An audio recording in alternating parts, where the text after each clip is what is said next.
It's a pleasure for me to welcome you to this event. This is a joint event between Academia Europaea, Bergen Knowledge Hub, and University of Bergen. The topic today highlights the challenges when we are to resolve conflicting interests. This has been demonstrated in the current debate about onshore wind energy, where the need for more renewable energy may be in conflict with biodiversity and recreation, for instance. My name is Kristin Gulbrandsen Frøysa, and I am the Energy Director at UIB. My work is part of UIB's committed research area, Climate and Energy Transition. And as one of the other co-organizers, I'd also like to welcome you to this meeting on some of the dilemmas facing us if we are to achieve the ambitions of the Paris Accord.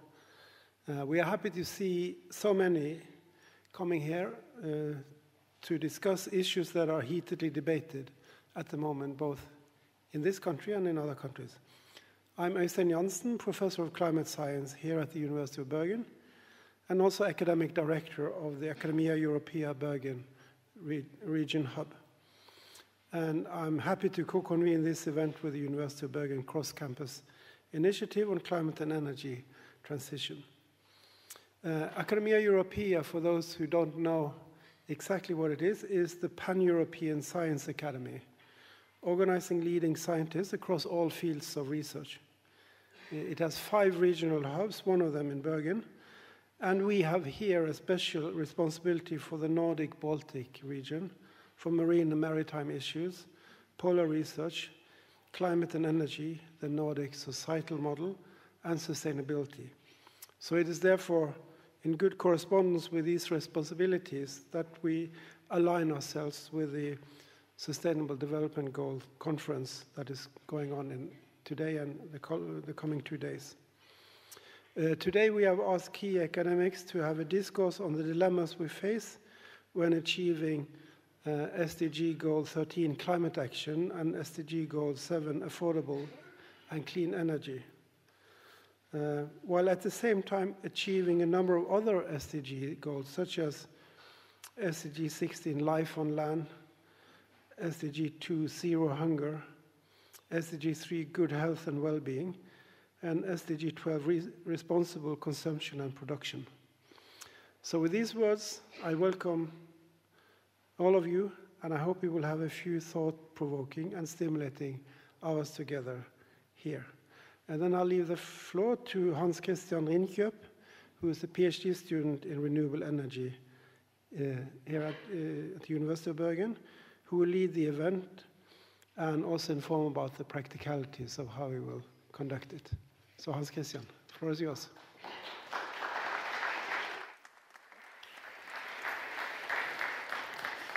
Thank you very much.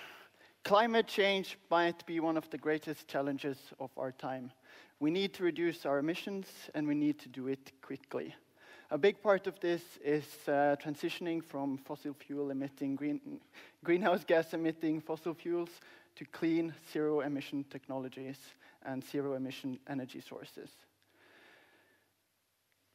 But should all renewable energy production be welcomed? Do we need nuclear energy in the energy system in the future? And can sometimes renewable energy come with a too high cost for the nature, for biodiversity, for food security, or even health? Does climate mitigation trump all other concerns?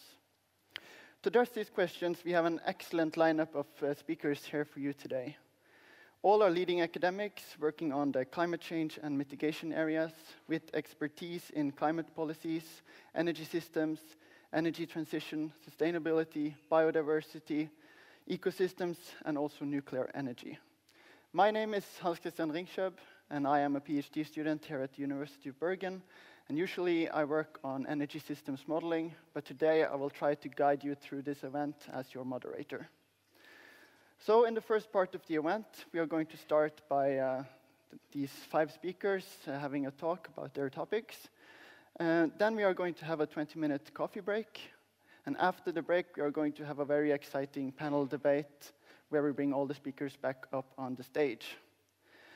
For those of you who use Twitter, we have a hashtag that you can see on screen here, SDG Bergen19.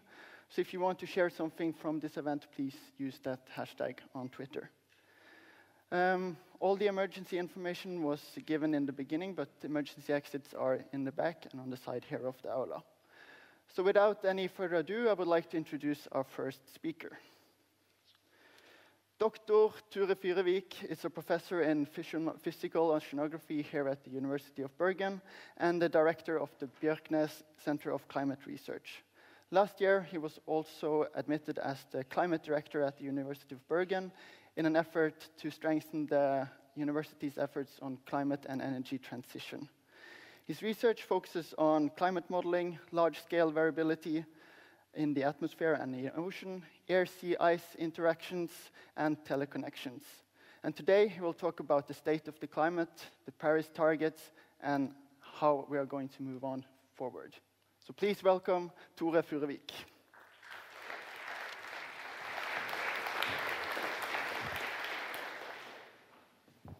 So thank you very much, Hans Christian. Nice to see so many in the audience on this grey Bergen winter day. I will talk about the urgency of reaching the zero-emission society. So this will mainly be about the climate change, and why we have to stop our emissions of fossil fuel, or use of fossil fuel and stop emissions. And every second, we emit something like 1,200 tons of CO2 into the atmosphere. So that's the result of the world's need for energy. And as you all can see, we have had quite a sharp increase in the CO2 content in the atmosphere. That's the blue curve. And at the same time, we have had quite a strong increase in temperatures on the globe, which is the red curve. And since the measurement started some 50 years ago, we have had a 30% increase in CO2 content in the atmosphere. And in addition to CO2, we have methane, and we have different kind of fluorogases. So we have both natural and also artificial gases that are contributing to the greenhouse effect. And just making the time scale a little bit longer, since during the last 1,000 years, you see that really that the Industrial Revolution, it started towards the end of the 1700 and into the 1800, and you can all see the very sharp increase in CO2 emissions or CO2 content in the air the last 50 years or so. And there are more CO2 now in the atmosphere than what has been measured for some 3 million years. And if you just try to put this into perspectives, the modern humans have only existed for about 1/10 of that time span.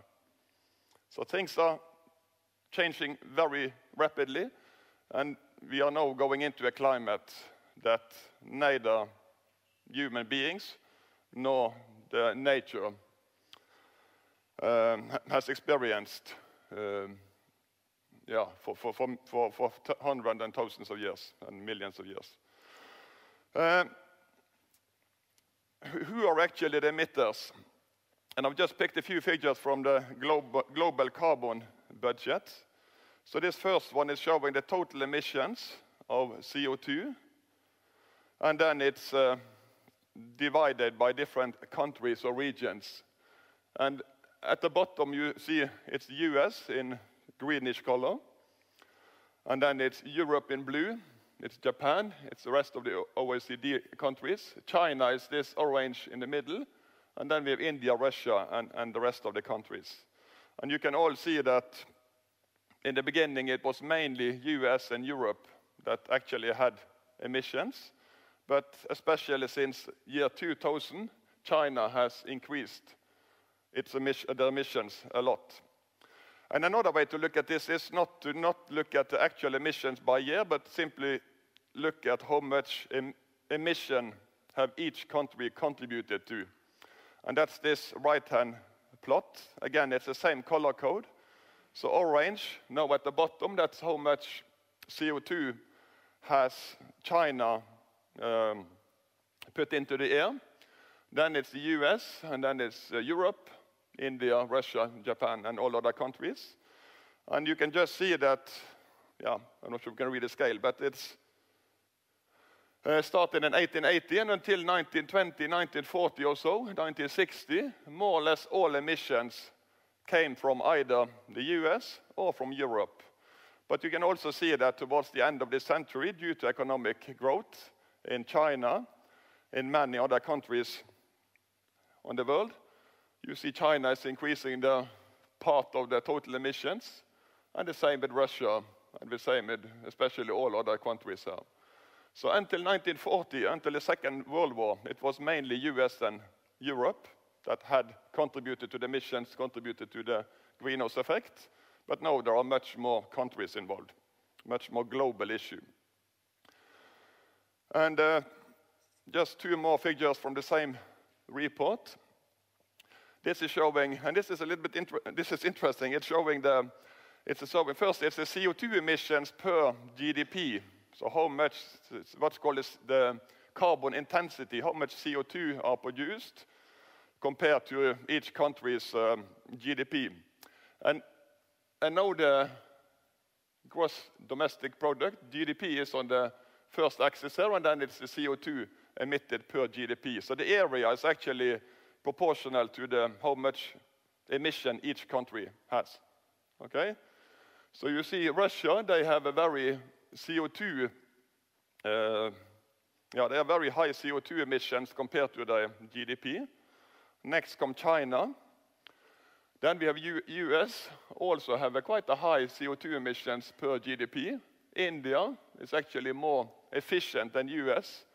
So the economy is less driven by fossil fuel than US. And then we have Japan, Germany, and so on. And the right-hand side here, that's the emission per capita.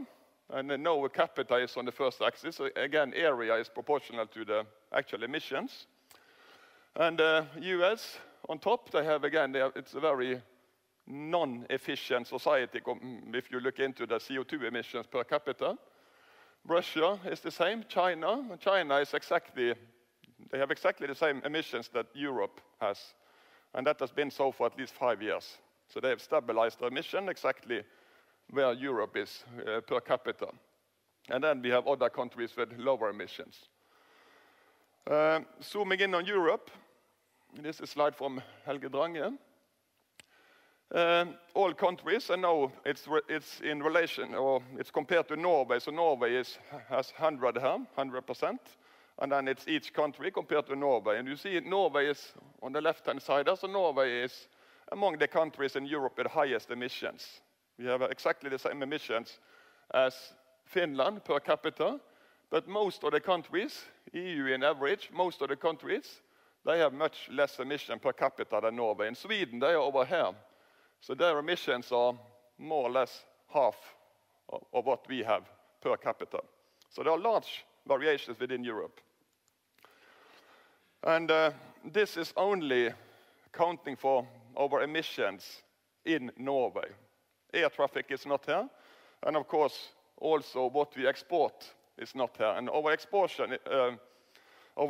of energy is about 11 times higher than what we are consuming or what we are emitting in Norway. This is a very famous slide from the previous IPCC report in 2013.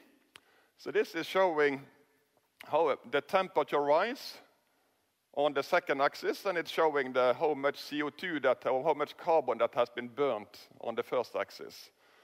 And the black line, that is observations. So you can just see it's quite a clear correlation, or quite a clear linear relationship between how much carbon has been burnt, how much CO2 is emitted into the atmosphere, and the temperature rise on the planet. And then there are different scenarios from the IPCC.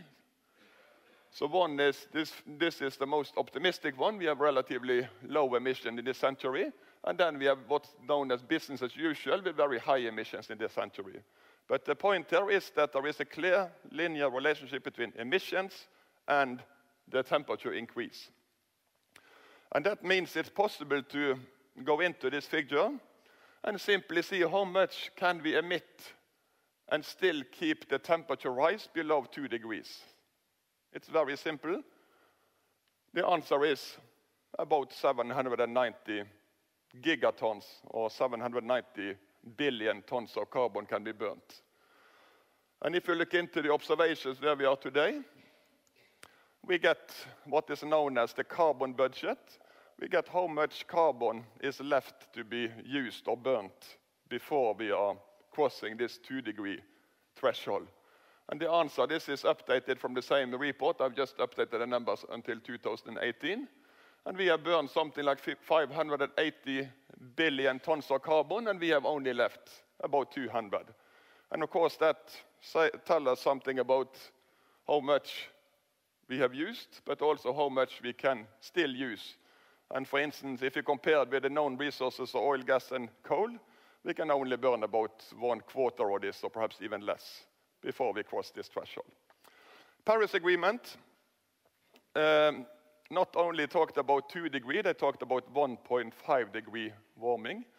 And just to make you all know that this is not 1.5 degree warmer than present, it's 1.5 degree warmer than pre-industrial. And we have already had 1 degree warming. So this is only additional ½ degree compared to present.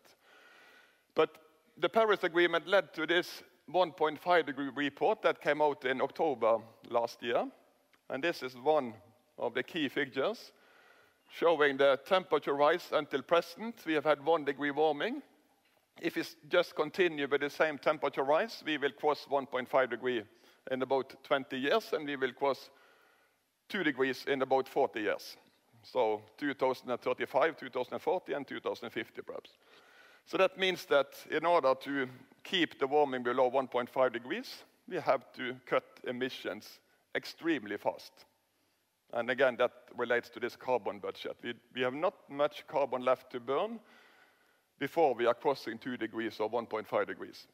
So the tough answer is that we have to cut emissions to 0 by 2040 and 2050, depending on the uncertainties. How certain should we be to be below 1.5 degrees? So this means that at least by 2030, the world should reduce the emissions by 50%, and it should go to 0 some decades later. So at least before 2050, we should have 0 emissions from all of our activities on the planet. And then, of course, is it possible to reach the 1.5 degree target? In theory, yes.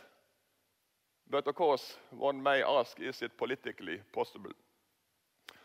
And when I give lectures, quite often I give lectures to school children and others, and I try to be a little bit optimistic. And this is one figure that can make one optimistic, because this is showing the known reserves of the non-renewable energy sources. And this is from the International Energy Agency. So we have natural gas, we have petroleum, we have uranium for nuclear energy, and we also have coal. And coal is the largest reserve on the planet in fossil fuel. But if you see how much energy we are using some 20 terawatt years per year. So we are using 20 terawatt in average. And if we just look at the energy resources, if all the energy use would have been natural gas, we will only have energy for 10 years. If all the energy were, for instance, petroleum, we would have energy for 12 years. If all the energy was coal, we would have it for 45 years. So that means that these finite energy resources, they are finite in some years, independent of what's happening on the planet. So how large are the renewable energy resources?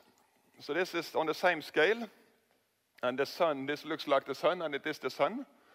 We have wind energy. So the wind, if we would be able to extract all the wind resources on the surface of the planet, we would have some 5 times more wind energy than what is needed to run the planet or run all our activities at present.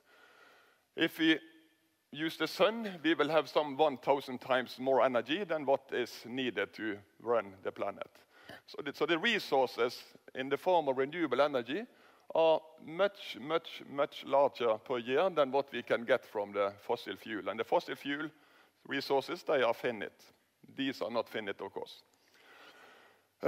Again, zooming in on Europe and zooming in on the reduction, lots of good things are going on. So these are all the countries in Europe, and these are the changes in emissions since 1990. So 0 here. Most of the countries in Europe, they have reduced their emissions. There are some countries that have increased their emissions of CO2 since 1990. The EU is here. We have the Nordic countries are here. They have all reduced emissions quite a lot since 1990.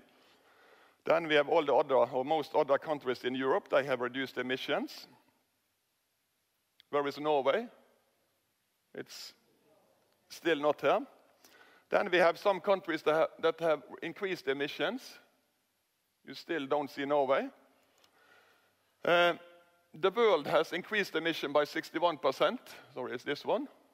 And China has increased emission by 300% in this period, just to scale this. But here is Norway.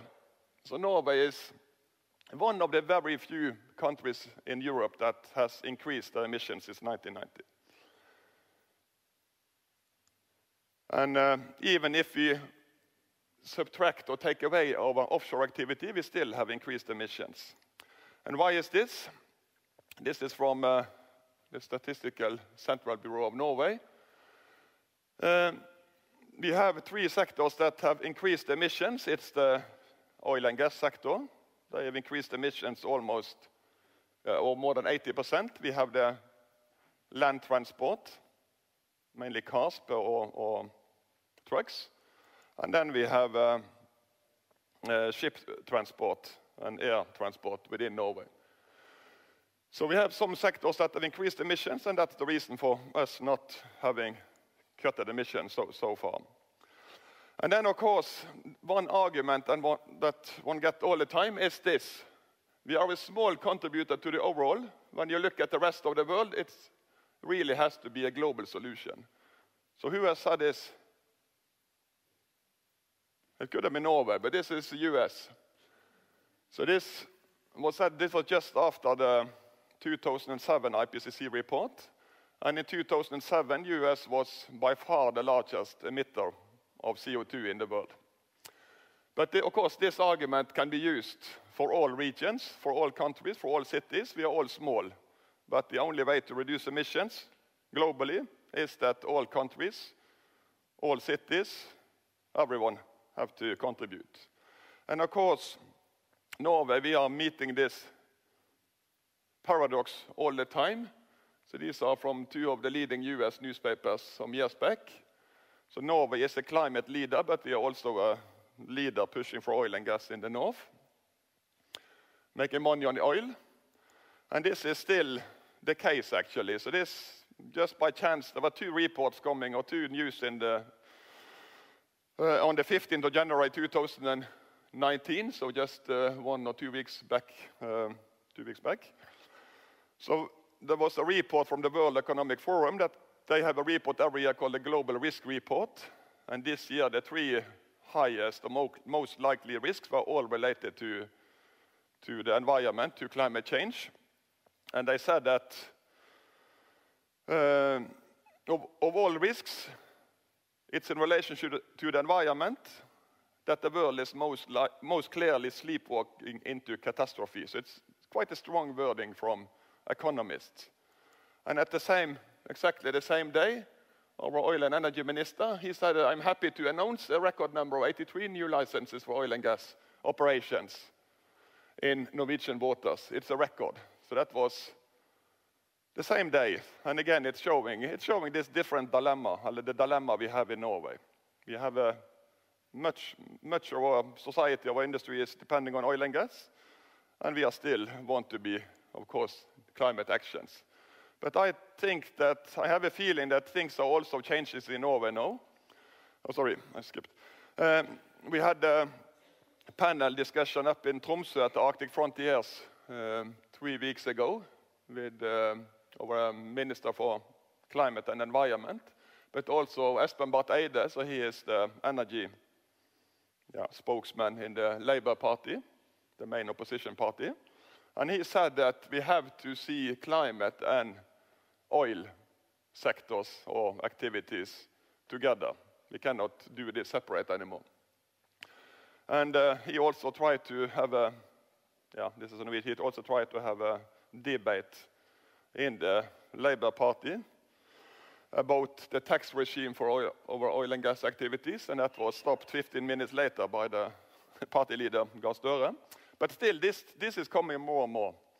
So I'm quite sure that Norway will also see large changes, large reduction in emission, large changes in our industry in the coming decades. And of course, one thing that I'm sure will be mentioned a lot today is offshore wind. That's at least one field where we can use the expertise from oil and gas and use it to something else and produce clean energy. And along the coast of Norway, we have enough energy resources in the form of wind to serve the entire Europe with clean energy. Norway is also leading in battery technologies in zero-emission transport. So just imagine offshore wind and maintenance ships driven by electricity. Everything can be without emissions. And then this is, I think this is the final one. I think we need to see where we can use our expertise, again from oil and gas sector, into a new way of producing energy. And this is, I think this is a nice example. This was the high wind. So this is one of the 5 windmills for the only floating wind farm in the world, offshore Aberdeen in Scotland. But this is when they were installed. This was installed at Stord, just south of here. And this is, of course, usually this is lifting large modules for the oil and gas sector, not windmills. But this is just showing, and the scale, this is the same height at Oslo Plaza, just to get the scale, and these are big. But this is at least showing that there are possible to use our expertise and our resources also in the renewable energy way. And I've tried to put this debate in Norway. We have to think, we have to think, rethink, and we have to think big. So with that, I will just stop my presentation. So thank you.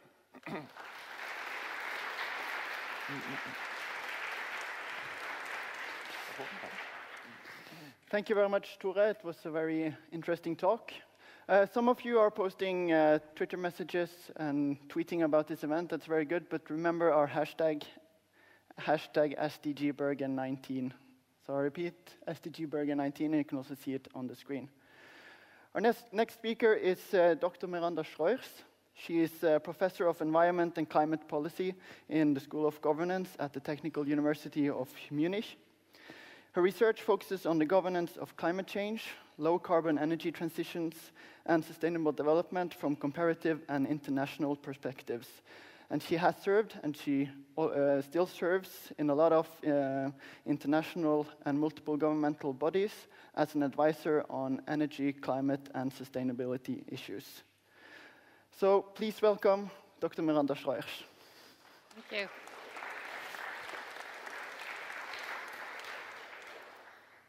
Thank you very much. It is so nice to be back in Bergen.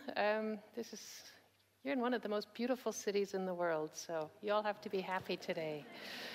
And it's also really exciting to see so many people sitting in the room.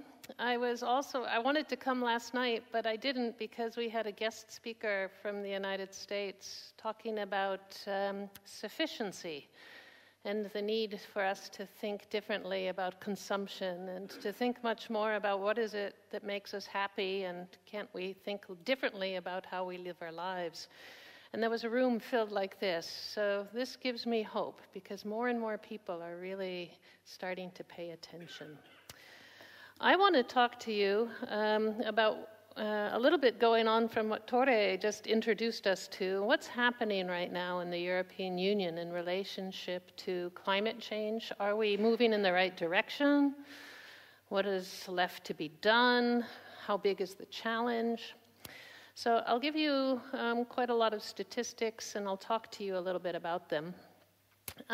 We just heard that the European Union right now, the report that was just released from the European Commission, stating that the EU is 22% below 1990 levels. Is that good? Is that bad?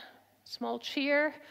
If you think back in 2007, the European Union said 20-20-20 by 2020. 20% greenhouse gas emissions reductions, 20% renewables, 20% energy efficiency. It looks like those goals are going to be met, and in the areas of renewables and greenhouse gas reductions, maybe even surpassed. So that's good news. We don't hear much good news on climate change, so okay, we'll take a little bit of yay. But, and now comes the bad news. 2016 to 2017, which is the last data available for all of the EU together, says that emissions, basically they're staying stable, creeping up a little bit. And so a lot of the reductions that were achieved in an earlier period. And the question is, how do we move forward and achieve more? There's another little bit of good news, and that is that a decoupling seems to be going on in European climate and energy.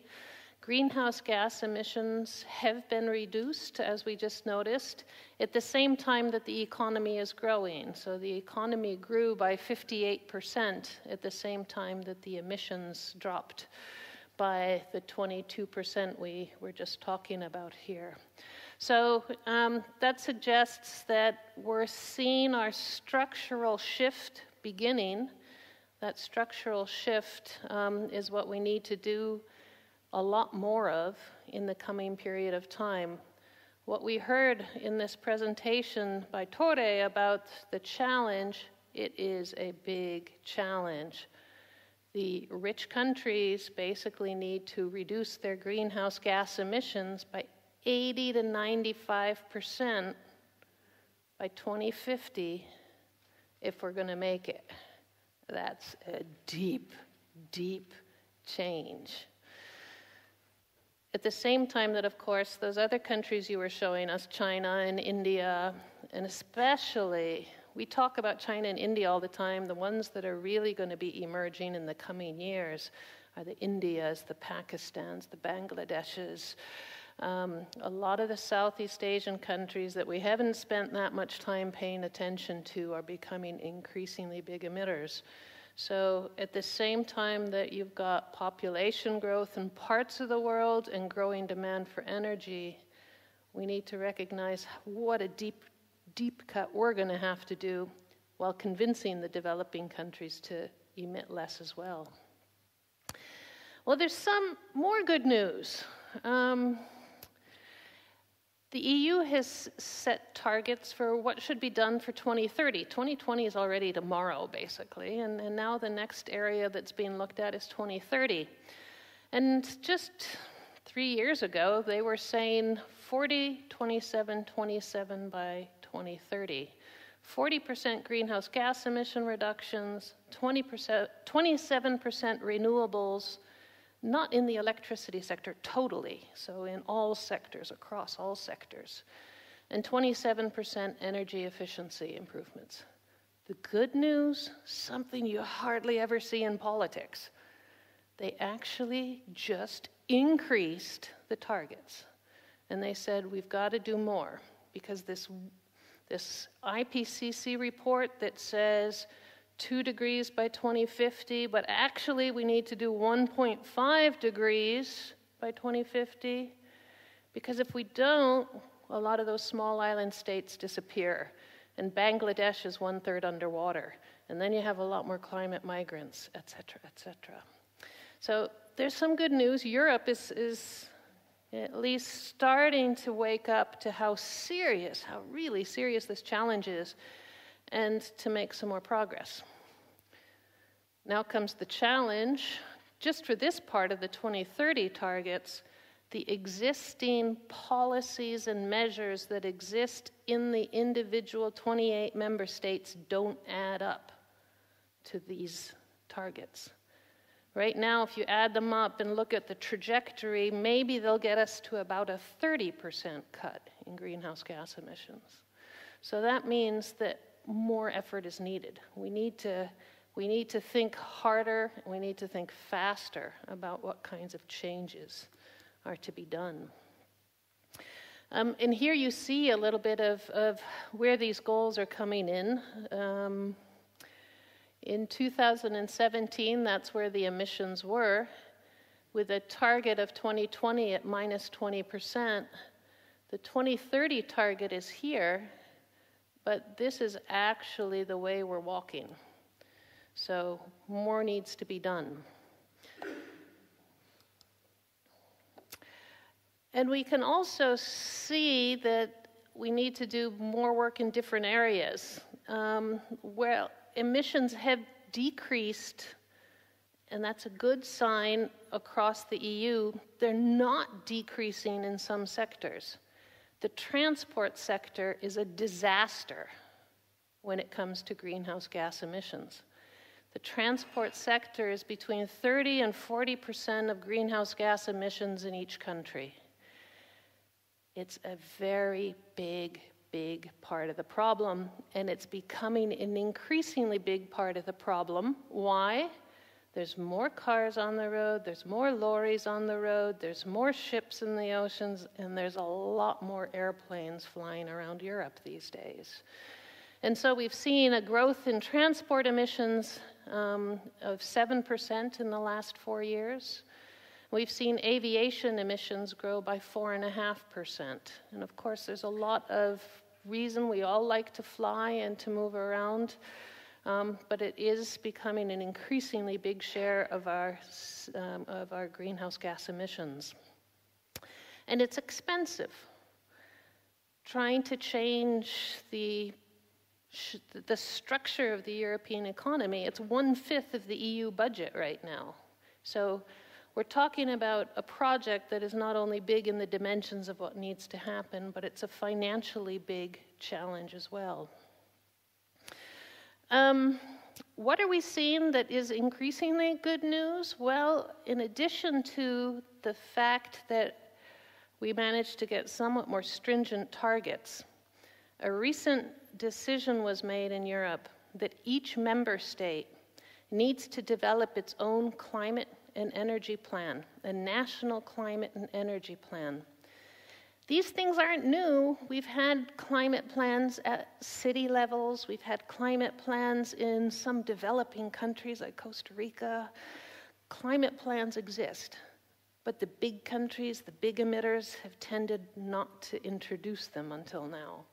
And now the pressure is on. And the European Union is going to start a process of monitoring and evaluation so that probably on a cycle of about every 2 years, countries are going to have to explain what have we done to meet the targets that we've set in our climate plan, and how does the climate plan fit to what we're getting as the next report from the IPCC? Are we on track? Do we need to tighten our targets and schedules? Another development we can expect in the next couple of years is a push for all countries to start to introduce not just what is their short-term plan through 2030, but what is their long-term plan? What's the long-term strategy? Which is pretty important because you can do incremental changes to improve the efficiency of the automobile or to improve the standards on your buildings. But that's not going to be enough when we need to think about deep change, and when you need to think about how do we move away from the fossil fuel automobile to the electric. Norway's leading the world here. Go, go, go, Norway.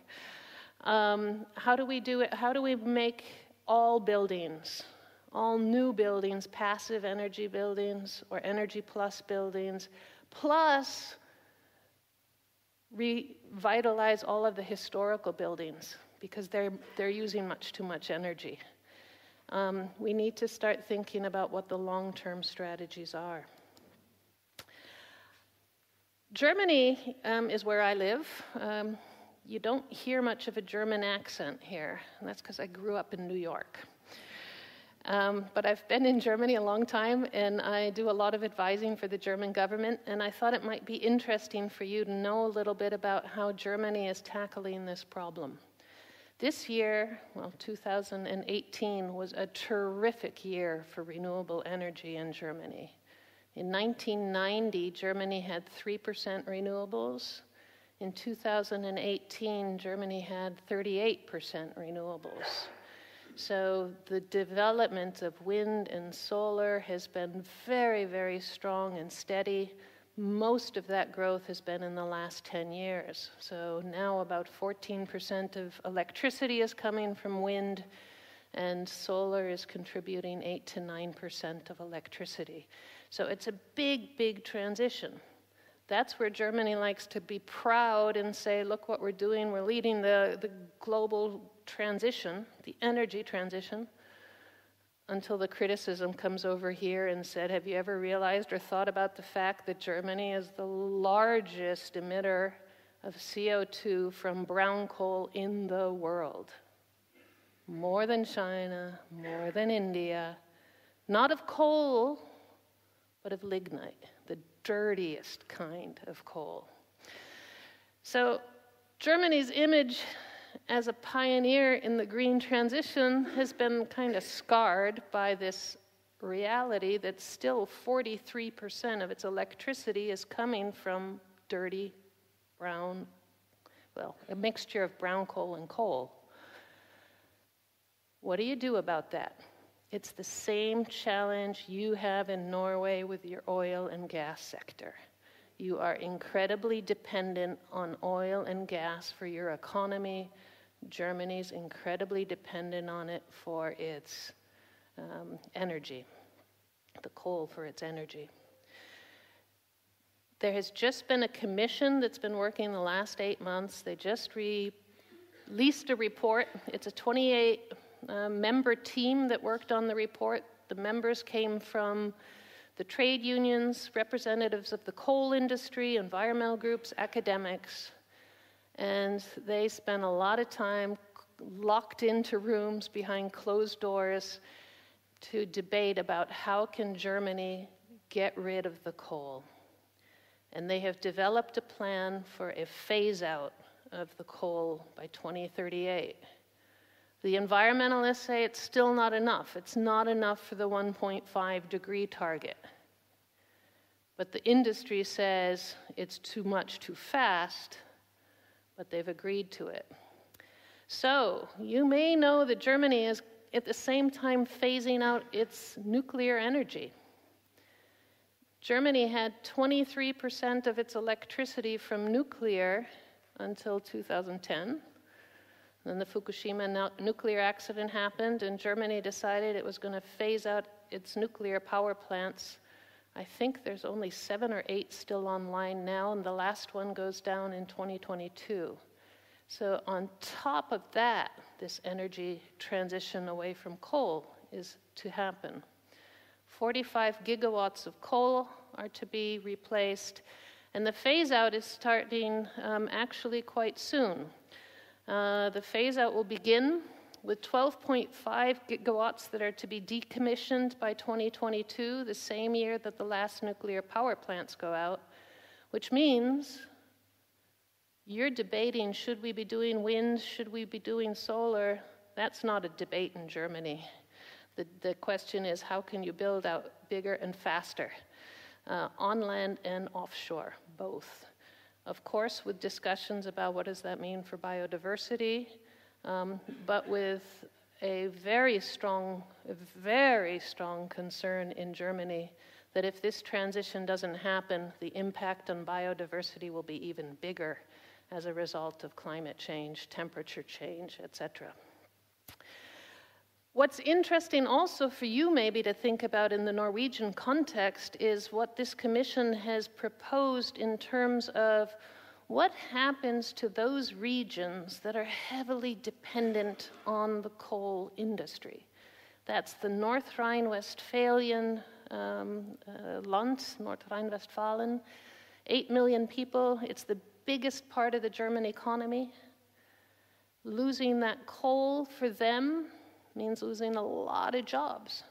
Or you can look into the east, close to the Polish-Czech border, where you have the Lausitz, and you have a lunar landscape because of the coal mining that's going on there.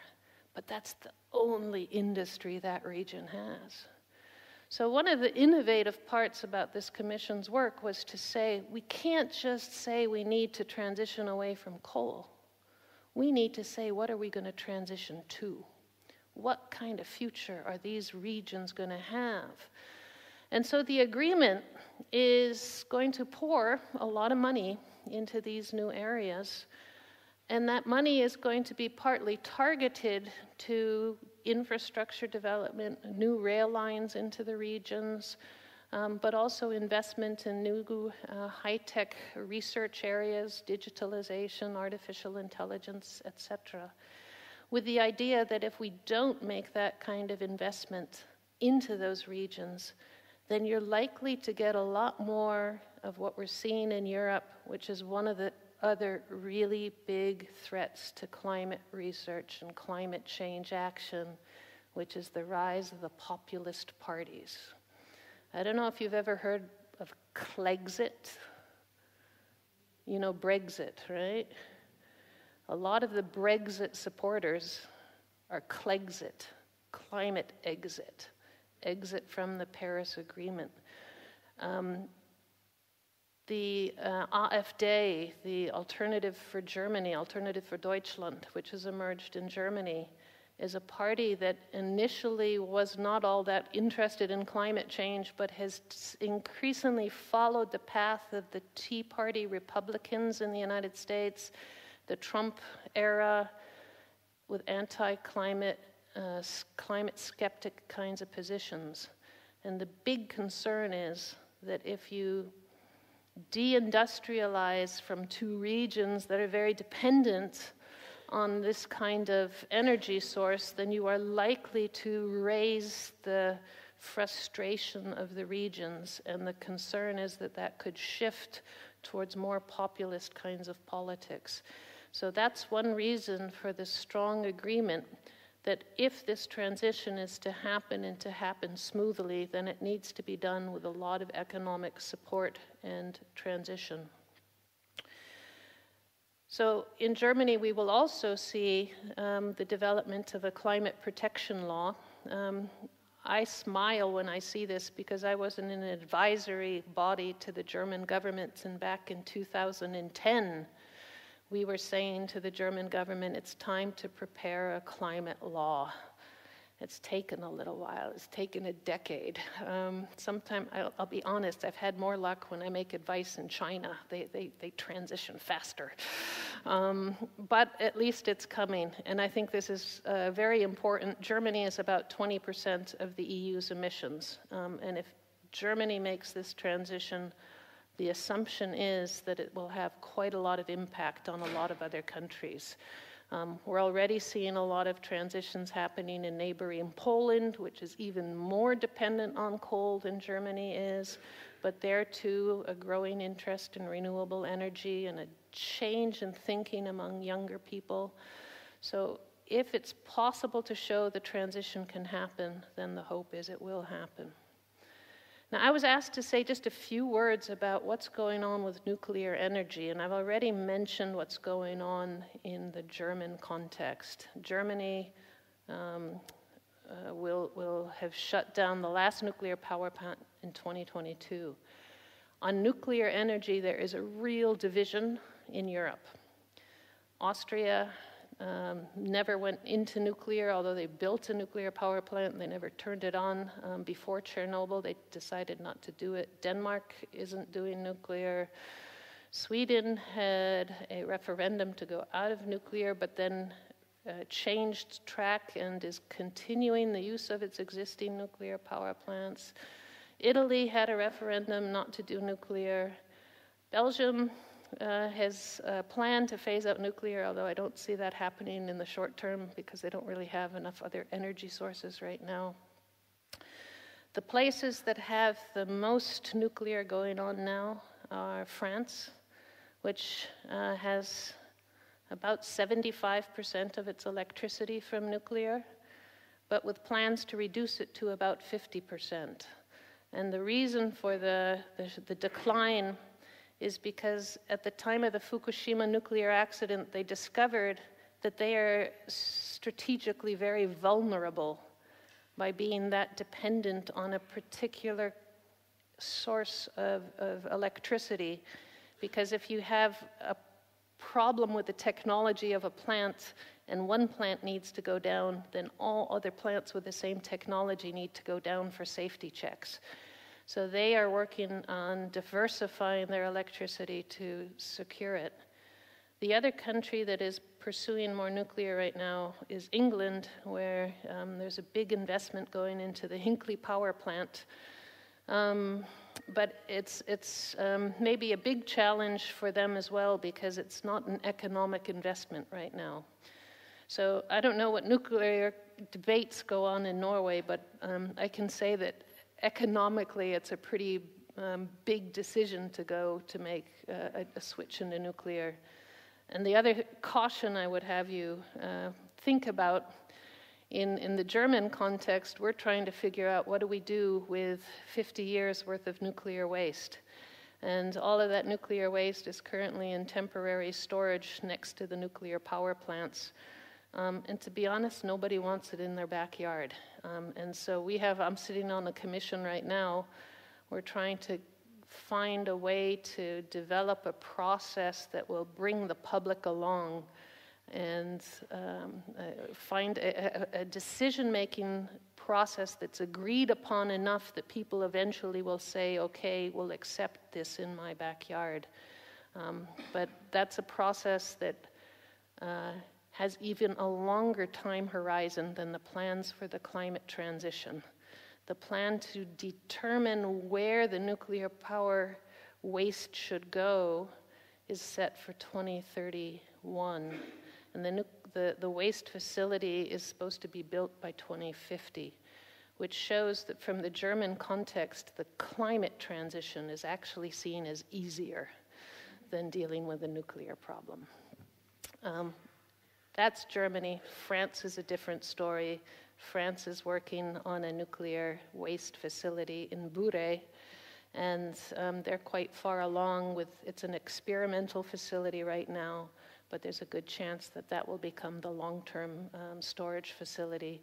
And there's a very different culture towards nuclear in France than there is in Germany. Probably has something to do with the different impact that the Chernobyl nuclear accident had on the two regions. Okay, so I started off trying to be positive, and I'm going to continue and end with the last comments because there's a lot of young people in the room, and say crisis is tough and it's hard, but it can also be a time of change and innovation. And one of the things that we're starting to see all around the world now are an awful lot of really fascinating societal changes and technological changes. So I'll just say we can do it, but we got to work hard and fast at it, okay? Thank you.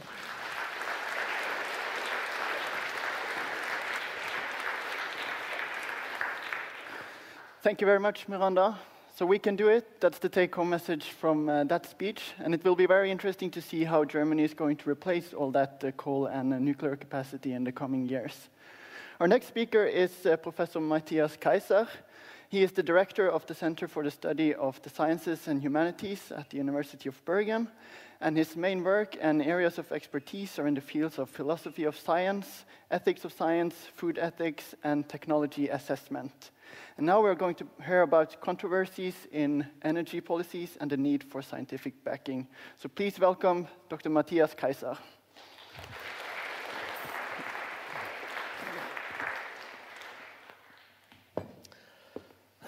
Thank you very much. It's a pleasure to be here, pleasure to address so many people, and I hope to keep your attention just a little bit more. even though, as you have just heard, I am not an expert on climate. I'm not an expert on energy. So why the hell I'm here? Well, the reason I got involved is because I deal a lot with science for policy, the transition of scientific knowledge to practical uses, particularly in policy, and particularly when the sciences get very complex and the issues are entangled with each other. So, and that is how I got involved in some of the work. And actually, I think most of the work that I've done in commissions or in works where Miranda and we were together in there.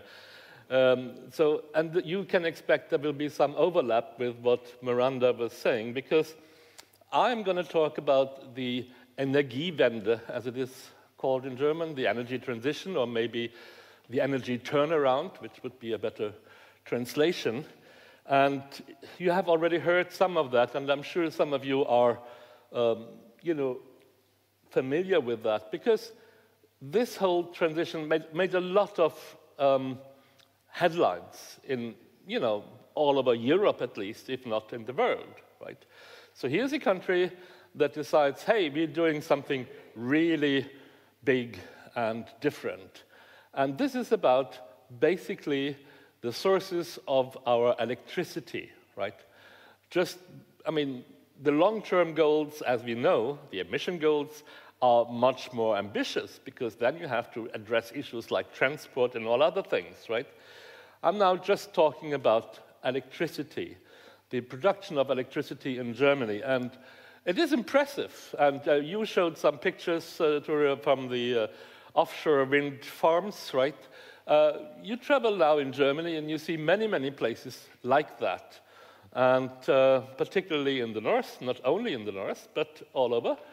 And that in itself is impressive, but also you are out there in the countryside or animal, and you see, private houses covered with solar panels all over the place. And you see them more often than, yes, I think in most other countries in Europe, right? And I'm old enough to remember some of these places many years back when I still lived in Germany. You wouldn't see this. This has come, I wouldn't say overnight, but very quickly, very fast, right? So people invest in these things. So what has happened? And as Miranda was already telling you, the solar and wind power has seen an enormous increase in these years since the 1990s. And I must say also in discussions in the 1990s, I was director of the National Committee for Research Ethics in Science and Technology, and we had many debates here in Norway about energies and looking at nuclear power and others. But I remember then that most of the experts saying, oh, there is no future for solar energy in Europe, Wind, well, some, but none of those predictions in the early 90s would have predicted a growth like that at the time. They were all very skeptical. Anyway, and this is basically what Miranda was showing. This is from 2017, if I'm not quite sure. So it's now even more than these 30-something, 33%. Now it's 38, or what was it? Of renewable energies in the power generation here. You can see that, and then there is the nuclear, the hard coal, the lignite. I come back to this, the braunkohle, brown coal, and natural gas and others. So this is the composition and the present state of affairs, which is not good enough. It's not the final target. One of the basic challenges, and that is sort of, in that sense, work in progress, is if you want to do it like that, you have to take care of energy security, right? So wind, solar energy, good. First question, what if there is no wind? What if there is no sun, right? What happens? Well, typically, the wind in Germany is in the north, close to the sea. and the more sunny areas are more in the south. So at least you want to make sure that there is a transition from the north to the south. So you need more power lines, very strong power lines, basically, all over the country. And there is a whole bunch of them in planning, which sounds good enough. However, they are really huge, and they will cross many private properties, or they will be next to private properties. They will be across agricultural land and all of that. So that is not easy, and I come back to that. This is just one of these activities that need to follow. And what does that mean here? Okay, no, sorry. What I also wanted to add to this is that when you talk about energy security, you also want to think about what happens if there is neither sun nor wind, and where do we get our energy from then? I'll come back to that later. But one of the important thing about this whole transition in Germany has to do with ownership. I showed you the picture of the private home with the solar panels.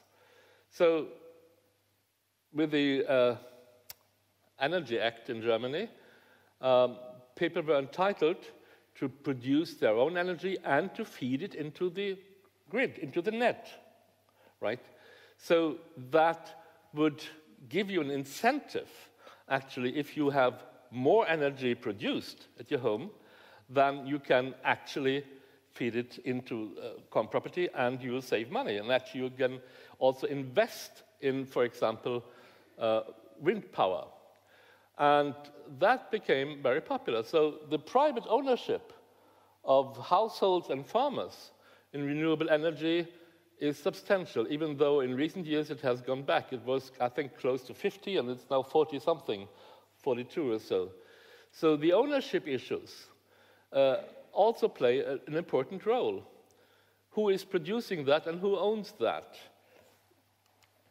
That relates also to another idea that easily communicates, and that is energy production as more or less self-sufficient systems. That is, you can produce energy in much smaller networks than usual. You don't need to think the whole country. You can actually do this in communities. And in the work where Miranda and I were involved in this little community, I'll show you a picture later, we have heard stories of little villages, basically, that went together and say, hey, we want to produce our own energy, and we have so many good spaces for wind power. And they were fighting this through the court in order to be allowed to do that, and became, very rich communities, which then were envied by the neighboring communities. So there was basically competition, about these things, about who can build up these windmills on these wind parks. And that is, as we know, not easy, because they do have also an environmental effect on biodiversity and others.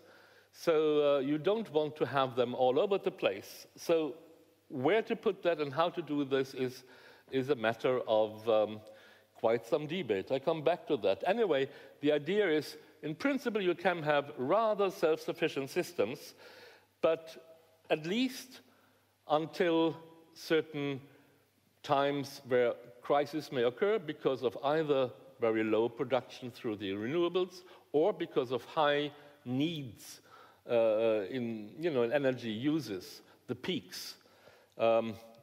Typically, certain times when all people are at home, households, Christmas or whatever.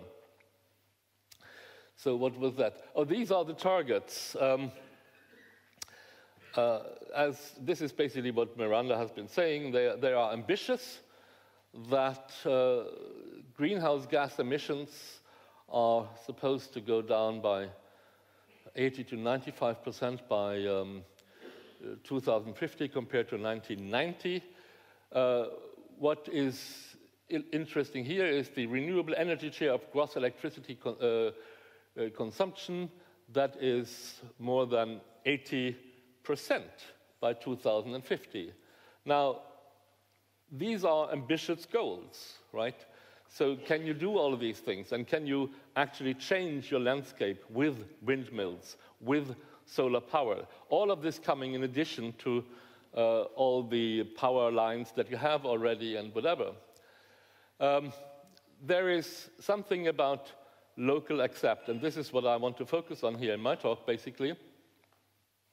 First of all, there is this acceptance of what do you accept to have in your neighborhood or in your backyard, right?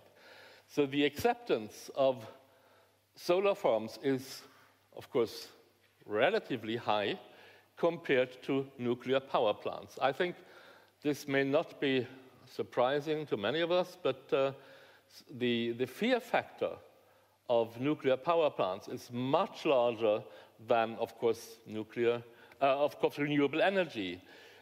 Even wind farms, because wind farms are not necessarily the most pleasant installations to have in your neighborhoods, but still the acceptance is still much higher compared to others. Coal-fired power plants are also not very acceptable, a little bit more than the nuclear power plants, but that has to do, well, with many factors that have to do with pollution and others. So, the basic point I want to share with you is what is really important is to have a basic citizen support for all the changes that you need to do in your society in order to pursue these ambitious goals, right? Now, and in Germany, I won't say they were lucky, but at least there is a very principled support for the energy transition that Angela Merkel has announced just a couple of days or something like that after Fukushima in 2011, right? There is a large support which is somewhere about 80 to 90% of the public that in principle support this transition of energy. They want clean energy, and a lot of them think also it's much better if we can produce it either in our little village or in my home, I on my roof, or somewhere close by, rather than a big power plant very far away, right? So there is a little bit about small is beautiful in there as well. This gives you more control and all of that. This is much better appeal than let's say, the nuclear power plants, which is very removed from your local control. So they want to have clean energy, and they want to have it, preferably to produce it themselves. It has empowered local communities, as I was saying, and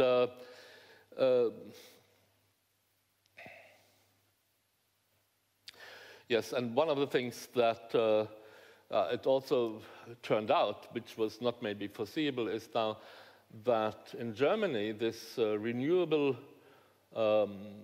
energy industry has created an impressive amount of workplaces. It's the number that I was told was 340,000, which is more than actually in the traditional energy-producing sector, right? So yes, there is work also to be had, which is a positive thing. Now, that was the positive side. There's support, you need the support, but then the difficulty starts, and Miranda has been mentioning some of them, and some of the biggest. One of them is, you mentioned the coal production, but let me just say, one of the immediate conflicts that come up, and that I've heard many witnesses from these local communities, is that the state regulations and the law is not prepared to the same extent as the technology. You have a technology, you have maybe a village, a community that says, yes, we want that, we want to do something, and we want to engage in that, and we see here a beautiful space, that is not used, there is no conflict with other uses, we would like to do that. And then you have to apply for permissions. And the way through bureaucracy, and this is probably not only in Germany, but in many other European countries, is a long way, and it's difficult. You easily come up with a lot of conflicts on that way. That has to do with plans for how to use that region, with biodiversity that has to be protected, with other infrastructural plans and all of that. So and also that maybe the community level is in conflict with what the region, or basically the state in Germany, not the federal, but the state, like North Rhine-Westphalia or other places, what they have planned for that. So you have to coordinate all these things with all these levels. It's a multi-level governance that comes in here. And you have to go through that. So, in other words, it's not done easily. It's a long process, and sometimes people despair just because of that, right? They said, we have all the wishes to do something, but bureaucracy and others are against us. And then there is the coal production, as Miranda was mentioning, and that is particularly now in recent years. We have seen that the problem is that there's a strong lobby also for that, because yes, you want to shut that down. Nobody likes it. Most of the people hate it. They are really a scandal if you look at the landscape, what is happening to the landscape there. All of them hate it. But it's workplaces, and there are communities that have been working there for a long, long time. And they say, if you shut that down, yes, you can do something nice. I'm born in Leipzig, and there have been a lot of brown collar areas around there that are not in use anymore, and there is now beautiful landscape around there, lakes and everything. But they have had other industry coming in. But what do you do in these areas where there is, at least not yet, they don't see any other opportunity to work? Where shall the people go? What shall they do? Shall they all say, oh, our young people have to move to the big cities? So you need to have other options. You have to create other options for these traditional industries. And there are conflicts going on. People are in the street, and there are protests about that. And then there are the NIMBY effects, not in my backyard, as I mentioned already.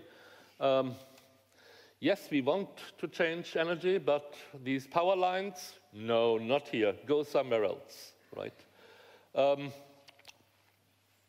Privacy. We want to have an energy transition that utilizes the most modern technology, that is digitalized technology, that is maybe, regulating the optimal flow of energy, the uses and the needs and all of that. In order to do that, you have to have a good monitoring. In principle, you should have monitoring for all nodes where it is used. However, you will very quickly run up in issues about, monitoring energy uses is giving you a lot of insights into people's life. Who controls that information? Who has access to that? Do we want to share that kind of information with all of them? Right? The smart grid is something that sounds very smart, but that people say, well, when I use my washing machine or when I switch on my television or whatever is my private thing, and nobody else should, have access to that. So privacy is an issue that comes in here as well. How much high tech can you build into the system without getting into conflict there? So I'll make this a little bit shorter. These are some of the general questions, and because of that, again, I can just refer to the cooperation with Miranda. We were hired for some work in a little village in Ahrweiler, in the European Academy, it's called, in Ahrweiler, Bad Neuenahr, which is a little bit south of Bonn. We produced, among others, this nice little book about improving energy decisions which has a lot of that. I can recommend it, even though it's probably very expensive. But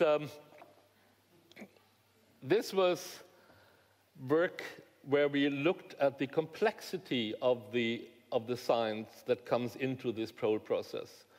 Because it would all be very easy if science had one voice and if it was all about facts and we just have to implement them. But it is not the case. It is not just about facts. There are uncertainties, large uncertainties.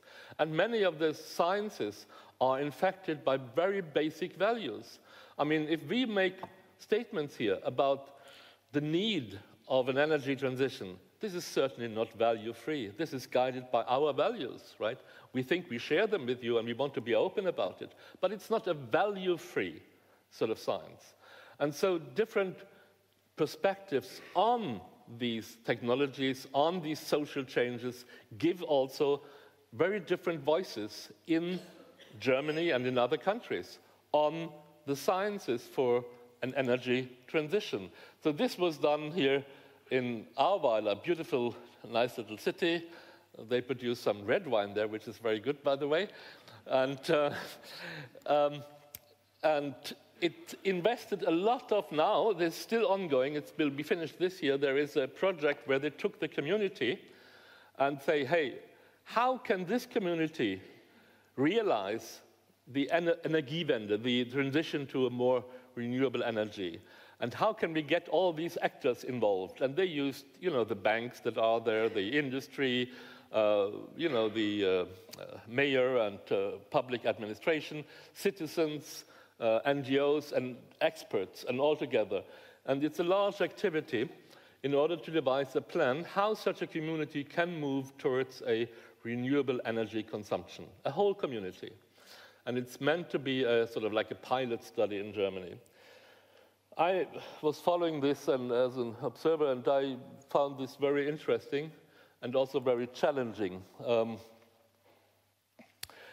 What is interesting, and you see that very quickly when you talk with these people, that, and I mentioned this, it's not without values, and this has been recognized very early on.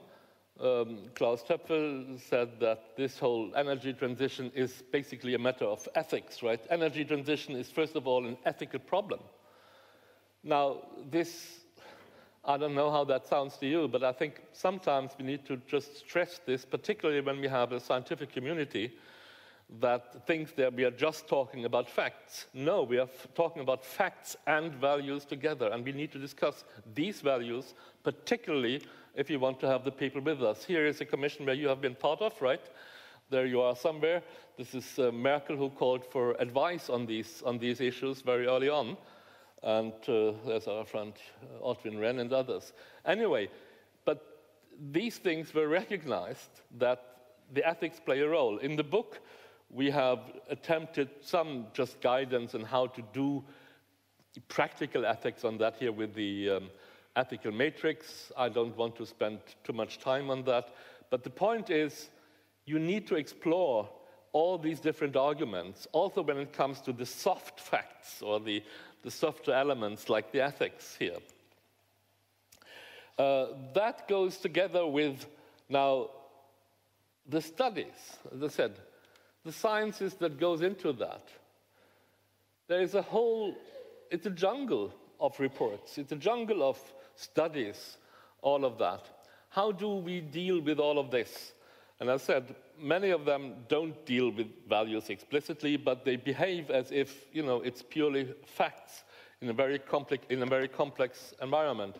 Now, what we have been saying here in Bergen, and not only in Bergen, that is, we have been following the work of Silvio Funtovic, who is right here in Bergen now, and works with us, and Jerry Ravitz, who published their work on what they called post-normal science very early. And post-normal science is precisely about the science that is a science for policy. And the typical issue, and that has been realized now recently by Sir Peter Gluckman and others, who is was a science advisor for the Prime Minister in New Zealand. But anyway, what has been realized is typically the facts are uncertain. There's a lot of system uncertainty. There is high stakes, though there's a lot that is at play, at stake. All the values are somehow in dispute, and the decisions are urgent. The only way to get out of that is really to widen the expert basis, the peers that we are talking to and with. That is, we have to involve what they call the extended peer reviews. That is, we have to involve all the stakeholders, all the citizens, in order to have a quality, high quality of the knowledge that we want to put into practice. We need to face these uncertainties and the values and seek the social consensus before we can do anything else. So my conclusion here is that it is possible to have high ambitions, yes. It is absolutely important to get a public support for that, a simple value choice, and get the public support for that. We need to disentangle the multi-level governance that comes in, and we need to do this on all the levels that come in, where participation of all the stakeholders is the crucial element. We need to disentangle the legal regulations, financial incentives. We have to be very much aware of that. It's not an issue of technology. The technology in some way is easy.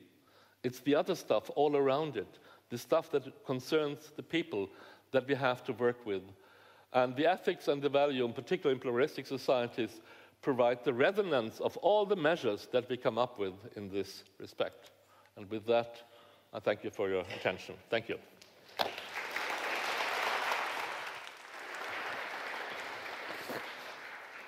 Thank you very much, Matthias. I think it's very interesting to hear about the Energiewende. And another important point is that the push for renewables in Germany also helps driving down the prices of solar and wind, which has helped it becoming more competitive also for other countries. And regarding the book, I looked at the book when I prepared for this session. And if you are university staff or a student, you can find it online and you can download it for free. So you don't have to pay a very expensive book. So now we are shifting a bit from energy-related topics more to nature.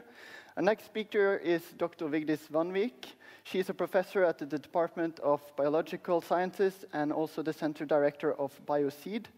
She is an ecologist interested in how natural and human drivers affect populations, communities, and ecosystems at different spatial and temporal scales, looking, for example, at the effects of human land use regimes on ecosystems and how environmental change might affect various aspects of plant regeneration.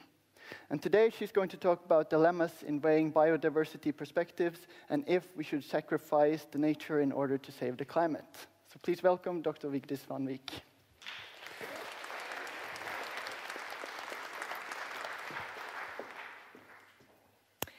Yeah, so we've been hearing about these enormous transitions and changes that we need to make in our societies. And we've been hearing about how we need new energy sources, we need a lot of new things, we need to do things in new ways. And one thing that many of these new things and new ways share is that they need space. And of course, space is a limited resource. And so one of the questions that I get asked quite a lot, and one of the things that we sort of were thinking about quite a lot, because another thing that needs space on Earth is nature.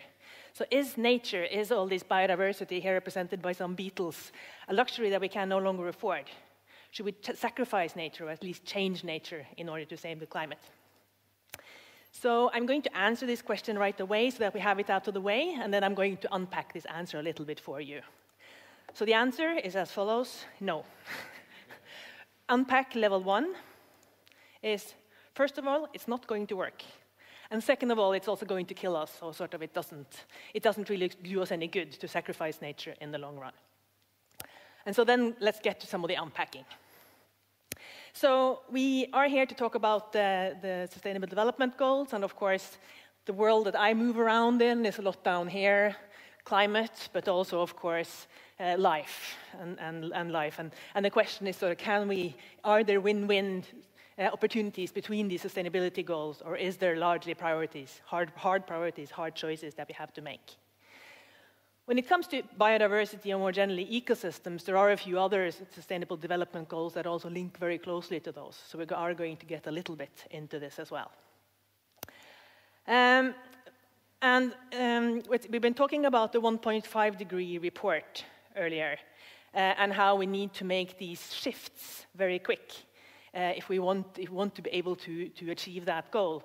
But one thing that I would like to point out here is that the only way that these goals can be achieved, and here are just different ways of doing it, basically changing fast, slower, and very slowly, and then what do we need to do to still reach the 1.5 degree goal? And what all these scenarios have is that they have this brown area, which says that we need to do something about land use. Specifically, we probably need more forests. They also say something about this yellow stuff, which is we need nature to capture and store carbon for us. So all of these depend on nature. So in a way, we're looking to nature to help us solve some of our problems. If you look more, so this looks all fine, but if you look into the details of this, the specifics of those different scenarios are kind of conflicting.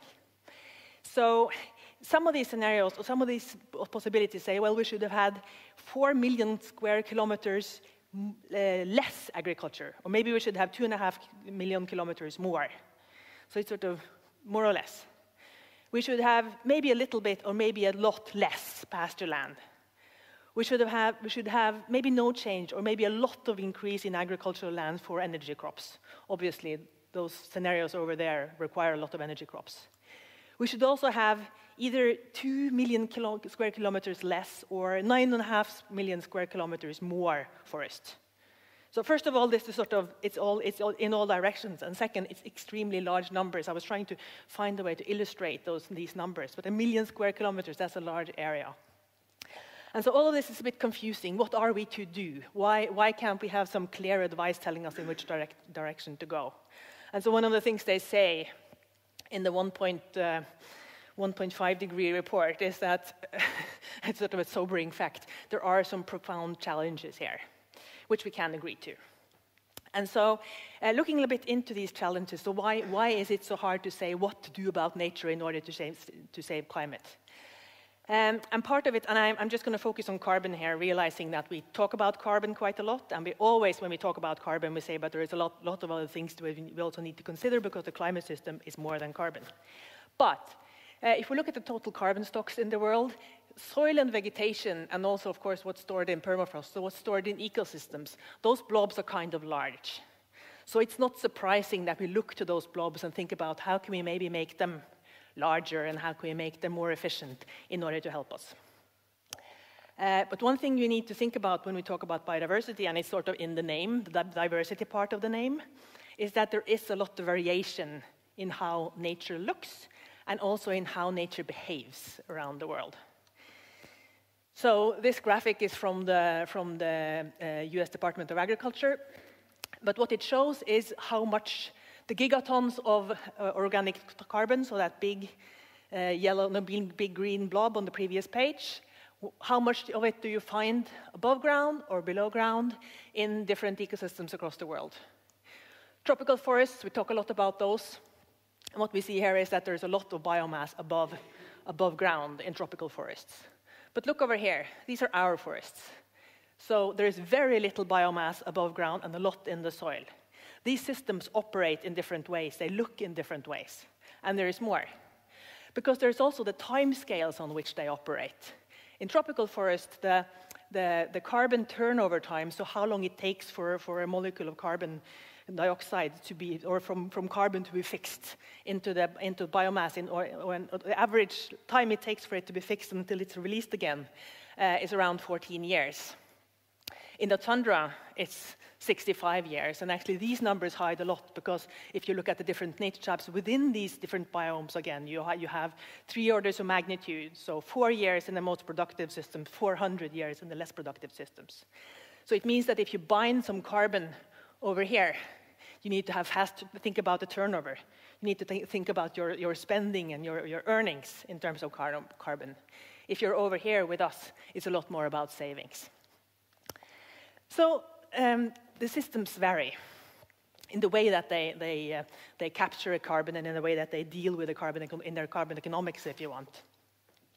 And so one little game that we've been playing lately with one of these regional climate models is just take one of these things that we say we should do with nature in order to improve the carbon capture and carbon storing in Norwegian nature. We should plant some forests. So there are all these plans and all these areas where we have indicated, or Norway has indicated, we should maybe plant forests.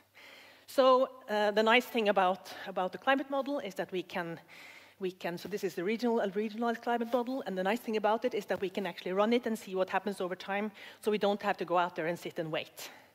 And for me, as an empirical plant ecologist, this is like a miracle. So yeah, it's an eye-opener.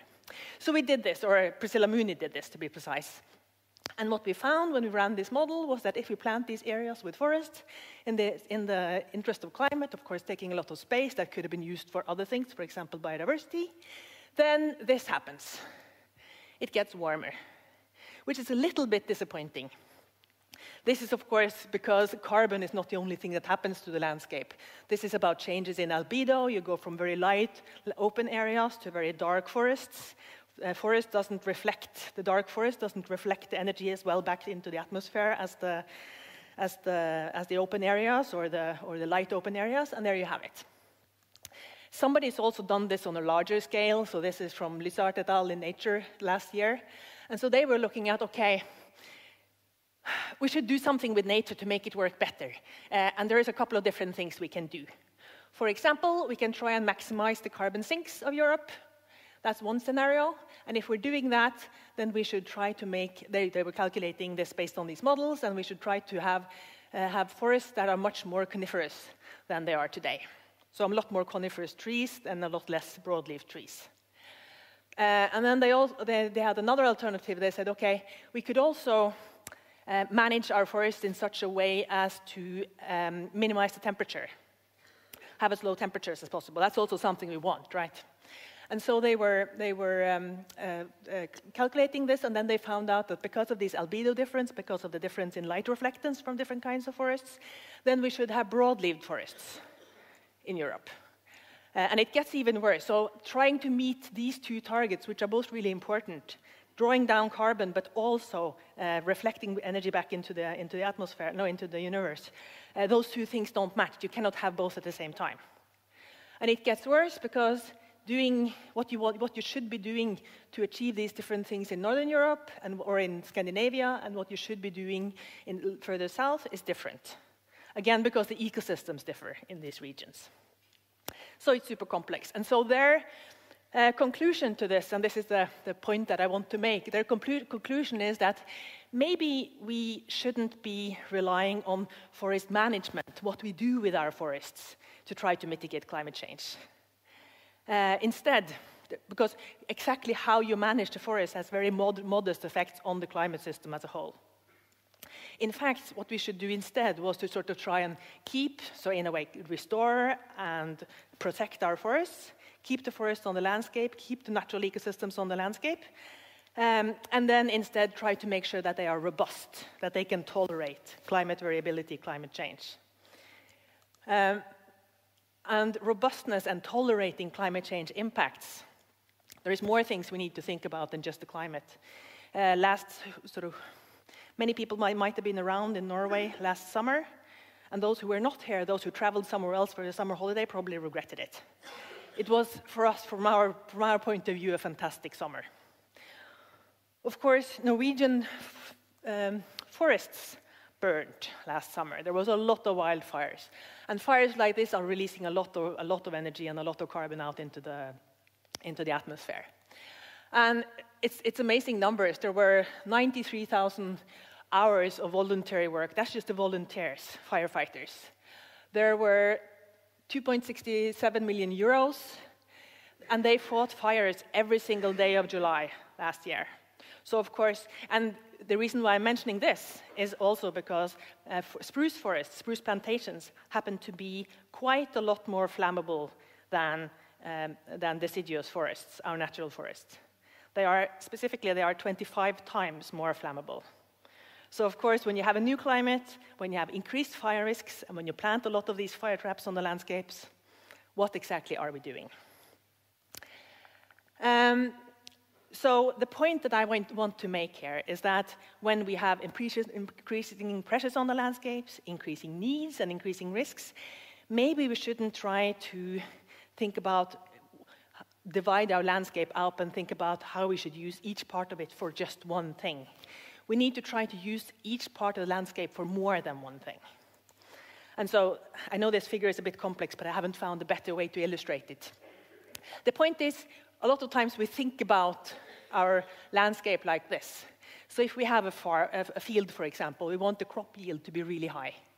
And then we don't care about carbon sequestration or pollination or pest control or whatever. And so we manage our landscape to optimize this one resource. How we should be thinking about our landscapes, we should be thinking more like this. How can we optimize many things at the same time so that the total gain we get from the landscape is higher? So we can have crops that are maybe not that high, but at the same time we can have a lot of other things, and maybe this landscape is also less prone to collapse under an extreme event like a drought or something than other parts. Nature is important, and it has to be part of the solution, and I've been talking about how area is something really important. The area we use for nature, the loss of areas for nature, but also trying to manage our areas in different ways. Nature also seems very difficult to optimize. Or is it? Because we could also think about it the opposite way. We have access to this amazing technology. It's renewable, it's self-regulating, it's fueled by the sun, so it's entirely renewable. It doesn't pollute, it's circular, and it's also quite adaptable. Yes, I'm talking about nature. And this is just one of the parts of this technology, leaves. It's the solar panels of nature. And the ecosystems and the nature that we depend on has been evolving for many millions of years. Just these things have been in the market for 400 million years. There's a lot of variability in them, as you can see here. They tolerate different kinds of environment. They do different kinds of things. Maybe we should try to play on their team instead of trying to compete with them or outsmart them. I know there's a lot of smart people in here, but I do think that trying to outsmart nature is very optimistic. So, how is nature doing? Unfortunately, it isn't actually doing so great. And this brings me to another report. So the Intergovernmental Panel for Climate Change has a sister organization called the Intergovernmental Panel for Biodiversity and Ecosystem Services. And in 2018, they delivered their land degradation report, looking at how land areas on Earth are doing. And so these are just 4 of those panels. Here it says something about how much of the biomass on Earth that we are actually spending on ourselves. It ranges from 0 to 100%, and you see that in some parts of the areas we're basically taking it all. All the technology, if you want, or all the photosynthesis is going directly to us. This is the remaining wilderness areas in the world. Here we have. This one is a bit worrying. Here we look at the soil organic content, so how much carbon is it in the soil? And we have lost 176 gigatons of carbon from soils since pre-industrial times. So if you compare that to the numbers that Tore was talking about, we have 700 that we could spend. So we're adding, just by treating our soils badly, we have already added 176 gigatons of soil. And we're on the course to lose a lot more. This is really problematic. At the same time, we're also losing species richness. But I want you to notice one thing here. Both the productivity and the soil and the species richness, especially the species richness, is not only found in the wilderness areas. They're also found in other parts of the world, and otherwise we share areas already with nature. When we look at the loss of biodiversity and the biodiversity crisis, One sort of partly good news item here is that the drivers of biodiversity loss, so this is just the total biodiversity loss we've had so far, and the drivers of that biodiversity loss is mainly habitat loss. So we need to be managing our habitats better in order to not lose any more biodiversity. Climate change is not the big bad guy here, but I should say that it's sailing up very fast. All the reports are showing that it's on a really steep trajectory to cause a lot of biodiversity loss. So we want to be thinking about that as well. So summing up, one of the things that this is the Nature Panel land grade degradation report, and one of the things that they did, which is kind of interesting from our purpose, is that they looked at, okay, if we do our best to stop land degradation and also to restore degraded land, if we do the things that we should be doing to achieve this, how would that play in on the other development goals? And here comes the good news. So all the green bars that you see here are areas where there are synergies, and all the blue bars are areas where there's conflict. And as you can see, there aren't really very many blue bars. In fact, there are none. So basically, we cannot, if we do what we need to do in order to stop land degradation, we will be contributing positively to biodiversity. That's not so surprising. Water will also be better. Responsible consumption, we will be doing better there. And importantly, we will also be doing better on climate action. Then there are some things over here where the picture is not so clear. But the point is that there are a lot of win-win scenarios here. The 1.5 degree panel did the same job, or the same kind of exercise. So they asked, if we do what we need to do to solve the climate problems, how will that play in on the other SDGs? And what they found there was a little bit more of a mixed picture. So this is a super complicated graph. Here are all the SDGs. But the point here, I just want you to look at the colors. The point here is that, and you have different topics going this way, but the point here is that all the brown bars are times when you have trade-offs, you need to make a choice. And all the green or bluish bars are times when there are synergies. So you actually have a win-win situation. And my point by showing you this is simply to say that there is more blue than there is brown in here, so there's a lot of options for win-win solutions. And if we go back to the previous one and think about that one, if you prioritize land areas and stopping land degradation, chances are we just might get it right. So, conclusion. We need evidence-based management, obviously. And biodiversity and nature is extremely variable across the globe.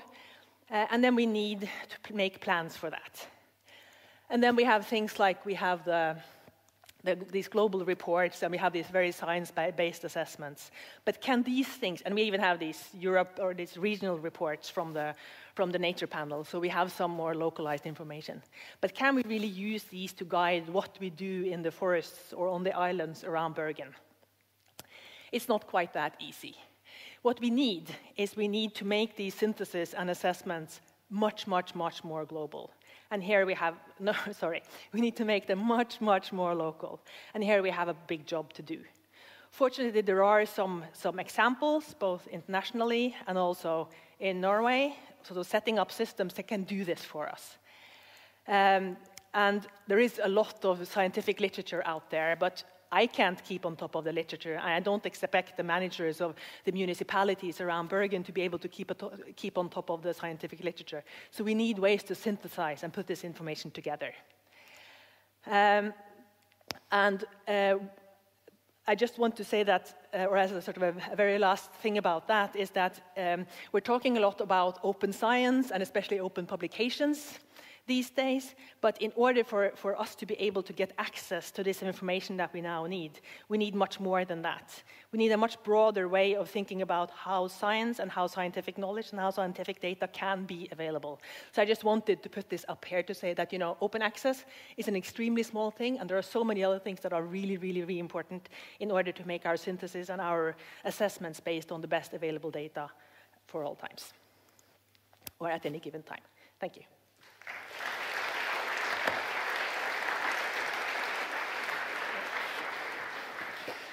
Thank you very much, Vigdis. We need to take care of our nature.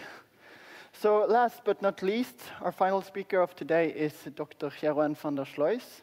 He is professor in theory of science and ethics of the natural sciences here at the University of Bergen, and also associate professor in new and emerging risks at Utrecht University. His research focuses on scientific controversy, on environmental and health risks in situations where scientific assessment is used as a basis for policymaking before conclusive scientific evidence is available. He has been working on contested science in the fields of climate change, pollinator decline, fish stock assessments, endocrine disruptors, electromagnetic fields, ultrafine particles, and risk migration in sustainable technologies.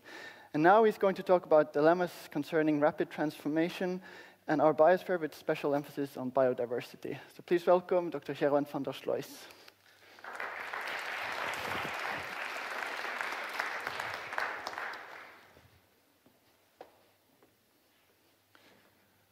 Okay, thanks for inviting me. I will talk about other concerns, as you can see. You mentioned biodiversity, but I will have some other examples as well. And as a title, I chose, Can we escape the law of conservation of misery? So in some of the previous talks, we have seen this phenomenon, what we call risk migration in the literature, where you solve one risk, and the solution creates a new risk in another domain. So here's the classic example of the law of conservation of misery or the risk migration. It's the refrigerator. So the first generation of refrigerators in our homes had ammonia as a cooling agent. And that was a very dangerous substance. If there was a leak in the refrigerator, it could impact human health. So it was also inflammable. So we wanted to get rid of this cooling technology. And then came the wonder chemical CFC, chlorofluorocarbon, an inert gas with wonderful properties. It was not toxic. It could not do harm to environment. It looked, etc. But then, a period later, we found that it was implied in the depletion of the ozone layer. And that was one of the big global environmental problems. So it was banned under the Montreal Protocol, and then the chemical had to be replaced. And the replacement was PFCs, perfluorocarbons. And then 10 years later was the Kyoto Protocol. And the Kyoto Protocol identified 6 highly problematic greenhouse gases that had to be reduced under the United Nations Framework Convention on Climate Change. So then we had a new problem, climate change, from the refrigerators. So now they have been replaced by even more advanced gases or substances that have less problems with the global warming and don't affect the ozone layer. But who knows what the next problem is of this new substance? A more recent example, if we look at particulate matter emissions from traffic, then we have to be aware that electric cars are not the whole solution, because 90% or 85% from the different fractions, PM10, PM2.5, does not come from the combustion. So it does not come from the fossil fuel, but it comes from the wear and tear of the tires and the brakes. And electric cars still have tires and brakes, and thus still emit particulate matter emissions. And because of the batteries, the weight is higher, so it's more mass. So the wear and tear is also higher. So they actually emit a bit more particulate matter than the fossil fuel-powered cars. So here's another risk migration problem. And actually we may have more benefit for health if we focus on non-toxic material in the tires, because much of the health impact from particulate matter comes from the chemical composition and not from the amount of particles. And in tires, we have PAC, the polyaromatic carbons, compounds. We could also dream of tires without harmful substances. So there are different types of risk migration and risk transformations.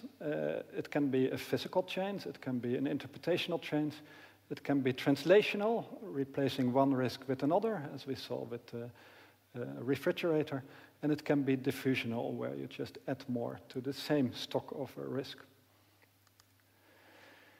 We had a survey on this in the Netherlands to see whether in sustainable innovation we find also cases of the conservation of misery or of the risk migration. And we found many. Here are just a few examples that I picked from the gross list that are implied in the energy transition. For instance, the transition to flat screens that are now widely used brought also a world increase in production of a gas, NF3, that is not yet regulated under the Framework Convention of Climate Change, but is a strong greenhouse gas. Then the insulation materials like PER and polystyrene also have health problems. And with PER, we had some cases in Netherlands where houses were insulated with PER, and then they became uninhabitable. So the owners had to leave the house because they were sensitized by the chemical because of a problem in the mixing of the two compounds when it was made. So they lost their house, they lost their car, they lost everything because they became so sensitive to this chemical that they had to stop any contact with even the lowest concentrations of this chemical. Then the zero-emission buildings have ceramic tiles, and many of them have zirconium in the glaze. And the natural isotopes in the zirconium that we mine have a certain amount of radioactivity. So if children creep on the floor, they are very close to this source of radiation and get a bit higher exposure. This is also a problem. And then is the biofuels, which will be an example I will go a bit deeper into. It's not only biofuels, but it's more intensification of agriculture, but a more and more larger share of land use is now biofuels. We saw it also in the pictures that Matthias Kaiser showed from the German energy landscape. There we also saw the oilseed rape, the yellow landscape. And this uses pesticides that are implied in the new global environmental crisis, the ecological crisis called Insectageddon. You may have heard of the study in Germany where they found that in just 27 years, some 75% of all flying insect biomass was gone in protected nature areas. So in protected nature areas, they saw 75% drop in flying insect biomass in just 27 years. In the US, in the whole of North America, we found in 20 years a 96% reduction in abundance of 4 bumblebee species that were 3 decades ago abundant on the whole continent and now disappeared. Only 4% of this population has remained. So here's an opinion piece by George Monbiot, a journalist and activist that wrote in The Guardian that this Insectageddon crisis is more serious than the climate crisis and will hit us earlier because many of these insects are pollinators. We cannot grow any crops without pollinators. So that means that our food security is at stake if we lose all the insect pollinators. And insects have many other ecosystem services that are essential, like nutrient recycling in the soil, which is essential for producing crops and many other things. And one of the most problematic substances here are the neonicotinoid systemic insecticides. They were introduced on the market in 1992 and then rapidly became the most widely used insecticides in agriculture. And now they account for more than 1/3 of the world market. It's a €1 billion market. And the idea is that you treat all the crops by putting a coating on the seed. And when the seed germs, it takes up the toxic from the coating and protects the plant against insect because it's extremely toxic to insect. But it means that the pest control has shifted from curative, where we act when we see a plague, to proactive, where we protect everything from a plague that might emerge. So it means that a much larger area has been treated, and it's like preemptive strike against a possible plague without any evidence that that plague exists or would come if you would not have used it. And several studies have shown that in more than 90% of the use, if you would not have used it, there would not have been a plague. So most use has been completely useless. It was just a change into a preemptive strike instead of integrated pest control. So they are now banned in the European Union since last year, but still the largest growing market in the world in terms of insecticides, so it's still a growing market. If you look into the toxicity of these compounds, then we see that different generations of insecticides are more and more toxic. So you need less and less of the substance to kill an insect. And they are more and more specific to insects, so less toxic to mammals and birds, but they are generically toxic to insects, not only to the plague insect, but to all insects, or actually to all invertebrates, because they attack a part of the nervous system, a receptor in the nervous system that is common in all invertebrates, and it binds irreversibly to this receptor. And we see that these neonicotinoid insecticides are up to 7,000 times more potent as a toxic than DDT. So just 3.7 nanogram is enough to kill a honeybee. But then in even lower dose, and then we talk about 100 times lower dose than the lethal dose, which is already extremely low, then it disturbs the navigation capacity of bees, so they can no longer find the hive back. And here we see the famous radar tracking experiment that showed that bees completely got disoriented after a very, very, very low dose of this substance.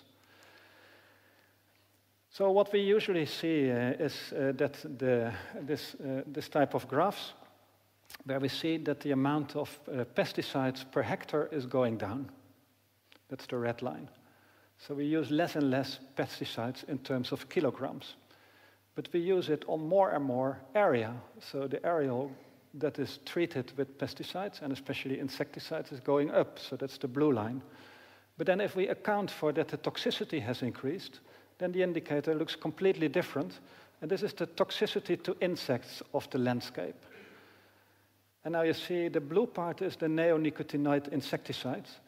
And we see that this is then expressed in the number of LD50s for honeybees. So how many honeybees can be killed by that landscape if they would be exposed? And then we see the problem, and we also see why we have a crisis with the insects and why the insects are disappearing so rapidly from our planet.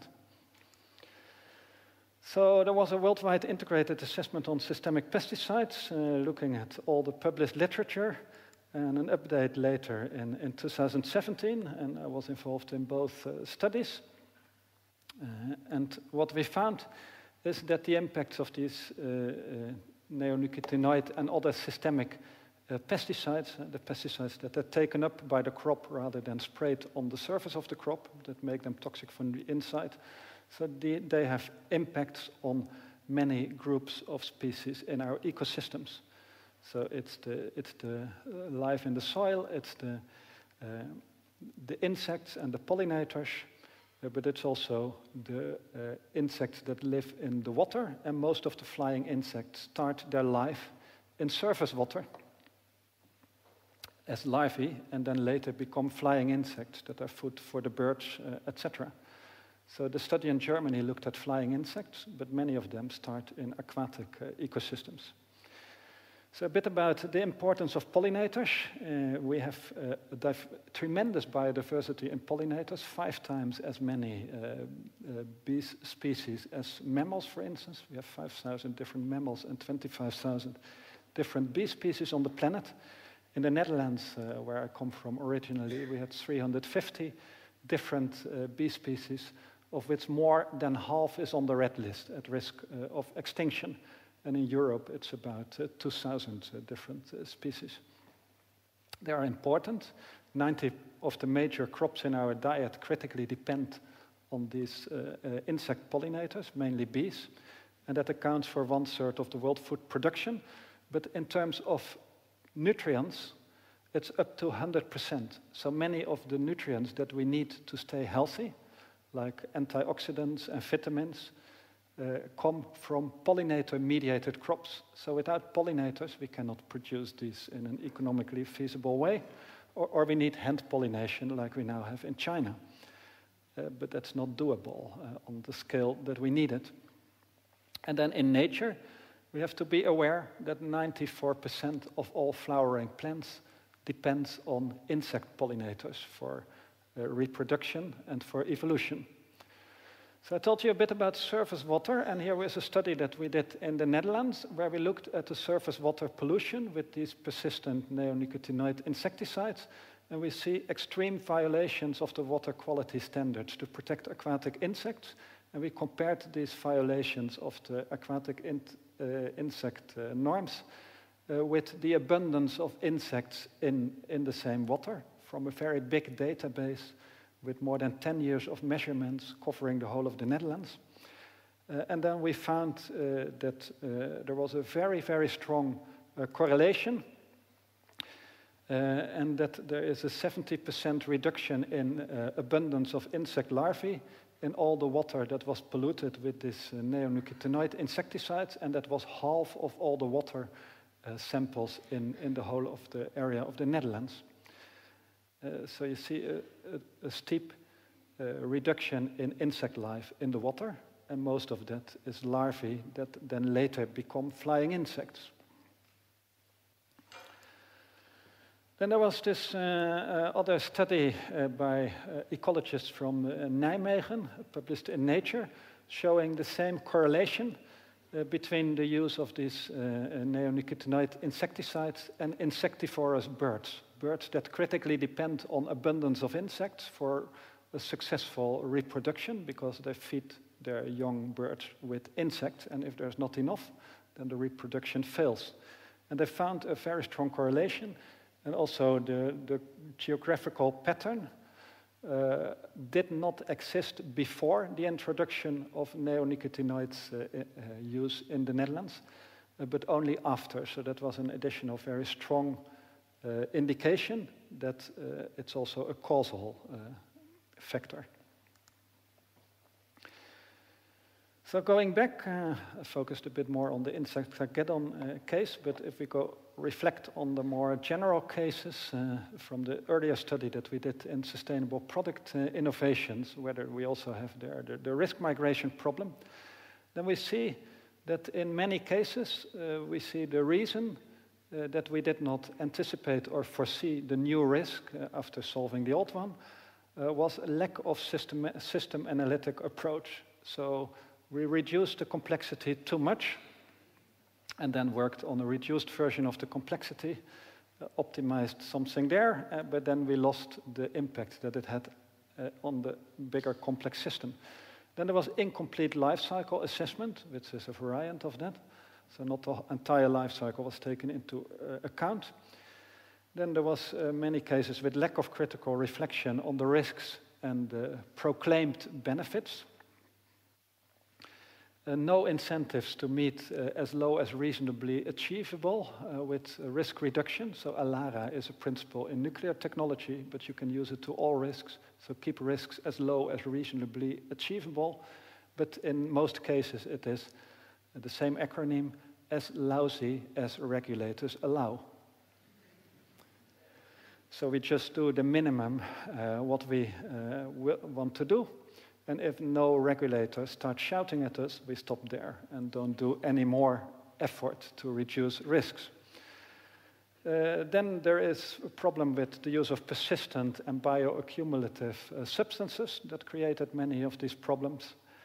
And there are a number of others. I won't go over all of them. So then I want to conclude with this more general reflection. So what we see is that the conservation of misery always begins with that we work on a reduced version of complexity. But in reality, we want to solve a practical problem. This comes from Ravet's book, Jerry Ravet's. Matthias mentioned him before, one of the two founding fathers of the post-normal science. In his book, Scientific Knowledge and Its Social Problems, he introduced this distinction between practical problems and technical problems. So practical problems is, for instance, sustainable development. How do we achieve it? And then the technical problem is something that we can measure, the sustainable development indicators. So we have first the goals and then the indicators. And then we can measure like a carbon footprint, for instance. But then if we optimize the carbon footprint, have we solved the sustainability challenge, yes or no?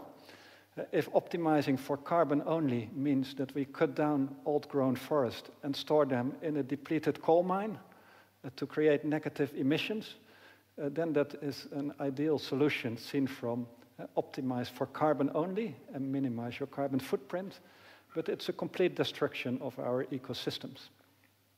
But that is not in that indicator. So this very much links to what Vigdis was presenting, that we should not optimize on one single target, but that we try to find a solution that fits better the complexity of the problem that we started from. So that requires critical reflection on translation and interpretation, these two steps. And these are not entirely the domain of science, as there is not a single way in which we can translate a practical problem in something that science can address, in some operational thing that fits in a spreadsheet or a computer simulation model. So that is food for thought, I think, for the discussion. And I thank you for your attention.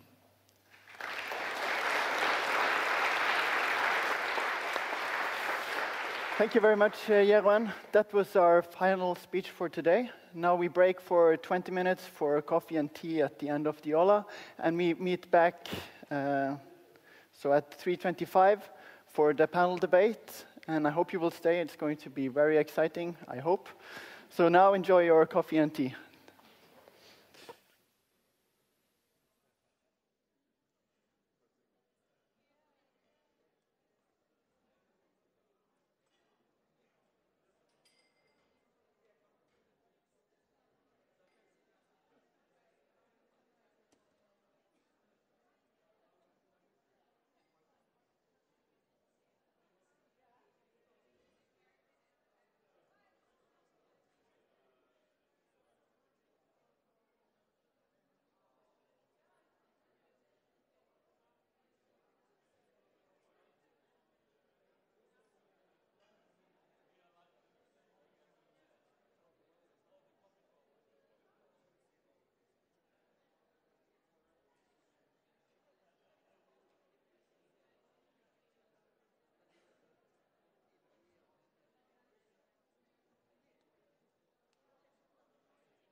Excuse me?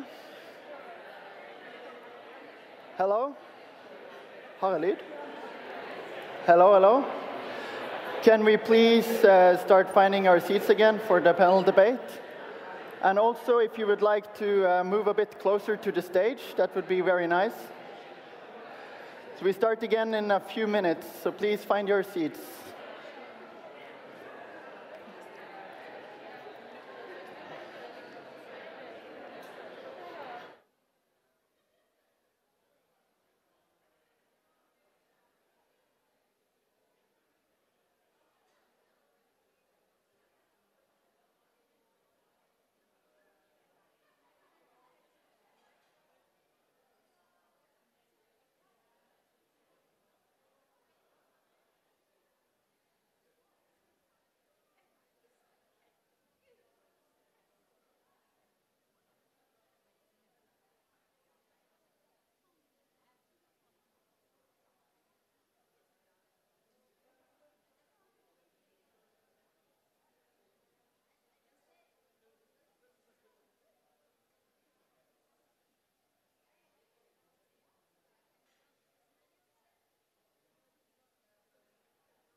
So can we please find our seats? We are going to resume the panel debate shortly.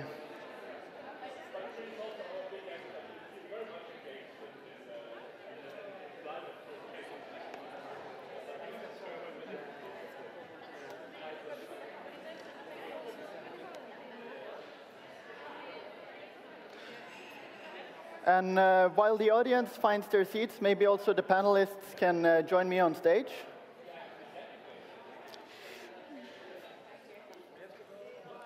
Yeah. You can sit in whatever order you want.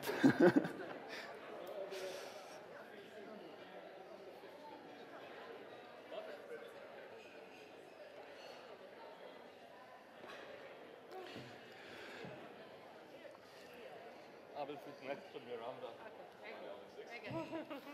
And while the panelists are finding their place here on stage, I would like to introduce to you what we are going to do today to make the panel debate even more interesting. So we are going to use a very simple audience interaction tool called Slido. So now what I want you to do is to pull out your phones, go to a web browser and enter slido.com. And when you get to that web page, you enter the code day0. And it doesn't matter if you use capital letters or not, just the code day0. And we're going to use this tool to let you ask your most burning questions, to upvote the other questions that you want to ask the panelists, and we will also ask your opinion in some of the cases that we are going to debate. And to start off, we will do a little warm-up poll. See if we can get that on screen now. So what we'd like to warm up with is to ask you if you believe that we will meet the 2-degree target or not. So yes or no, or the final option is yes, and we are going to even meet the 1.5-degree target. Should we answer that on? So is this working for everybody? I see that we now have 29 votes. 35, that's very good. 73%, as by now, think no. 23% says yes. And only 5% thinks that we are going to meet the 1.5-degree target. So then I would like to move over to our panel and maybe start with you, Dr. Tore Furuvik. What do you think? Will we meet the 2-degree target? No, I'm afraid that I would have been the green one, the first line there. And many positive things are happening, but I don't think that it will happen fast enough for us to keep the warming under 2 degrees. And what about the 1.5? Is that impossible? And then, of course, it implies that 1.5, I think that would be, yeah. I'm afraid that would be impossible, not in theory, but again in practice, because there are so large fundamental things that have to be changed so fast that even in Germany, I think it will be hard to see that Germany could do it, and then we have all the rising economies. We have, as I said, all the emerging economies in the world. They also have to cut, or the whole world have to cut more or less 100% by 2050, and I don't think we will be able to do it. But I'm sorry. Yeah, that's a clear speech. I would also like to say that we are keeping this, we're going to do more polls like this, and we're going to keep them open. So if you, at any moment during the debate, change your opinion, you can also change your vote, and then we can see whether the opinion changes sometime during the debate. So, Miranda, where are we heading? You know, I'm actually going to say I take a different response to the 2-degree question, because I'm just going to say we have to. We just have to meet the 2-degree target, because the cost of not meeting it is so much bigger than the cost of meeting it. And what I think we need to do is think about, what do we, each and every one of us as individuals, but even more so as communities, what do we need to do to make it possible? And if we don't keep up that hope, it's scary. And so I like to say, I agree it's going to be tough, but we have to say we've got to do it. And then to start thinking about, it's not a good analogy, but it is. We had a decade to put a man on the moon. And that was an impossible vision, but it happened in less than a decade. And so if we really put our minds around it and we say, you know, we really have to do it, because we're really talking about the survival of all kinds of species, maybe eventually the survival of the human species. We don't really have a choice here. And start thinking that way. We don't talk with that kind of urgency, and we need to, but we also need to say it's doable. There's a lot of good ideas out there. Let's just start implementing them. And let's think about how we can do it. And that leads me to the next questions. We have to do something, and we have to do it very quickly, and we might have to cut some corners. So what can we do now and do it quickly to meet the 2-degree target, Matthias? I do not have a recipe what to do now. I think one of the important things is also to take, first of all, the right lessons from history. And if I may just comment on that, Miranda, yes, we did put the man on the moon, but we also had the Green Revolution, which started out with a vision of feeding the world, right, basically. And we did achieve a lot of good, a lot of it, but we also achieved a lot of problems. That's why we are still dealing with that. And we haven't really fed the world either, right? So what we see is what I think Jerome was also pointing at in the end, is we are very often stuck in our very narrow views of the issue. And we have a hard time to transcend that and get the total picture. And then we come up with solutions that create a new problem in just another space. So I would like to see that we get a better ability to see more of a totality, that we learn a little bit from the history, from our failures, and this I say particularly here because we are a community of scientists and young scientists, right? That we don't believe that, oh, I'm sitting in with the answer, I have it all, there's a technical solution or there's a scientific solution, but that we are a little bit more modest, learn from history and see, oh, I can maybe contribute to solve the problem, but only if I work together with all these other guys and all the people out there. And, well, unfortunately, I'm also a little bit more on the green line. I think that kind of wisdom is hard to achieve. What about you, Vedus? Are you also one of the green ones, or are you more positive? No, I wasn't on the green one. I was in the middle one. Okay. And my reasoning for being there was partly like Miranda, that we don't have a choice, but also sort of from experience, seeing that in my lifetime, a lot of these things that were impossible have happened. And the only thing we know about, or every experience we have about societal change, is that it's not linear. So things happen a lot faster than we think. Sort of looking forward, we think things are impossible, and then they keep happening. And we had some very good examples of that here, like with the fridges and the ozone layer. When I was young, that was sort of a big scare, and we fixed it. And okay, this is a big scare, but you know, we can fix things. And so I think the fact, and it's amazing now with plastics. Like 3 years ago, I wasn't thinking too much about plastics, to be honest. And now I feel really bad when I buy something that has plastic on it, especially single-use plastic. So we change our opinions big time in society so fast. And I think things are now happening, especially driven by kids, by young people. Things are now happening in a way that we talk about and think about climate and what we can do and what we should do and what we have to do. So I'm more optimistic now than I was 2 years ago. And you, Johan? Yeah, it's hard to know the future, so I don't know whether we can make a judgment whether we will meet or not meet the 2 degrees target.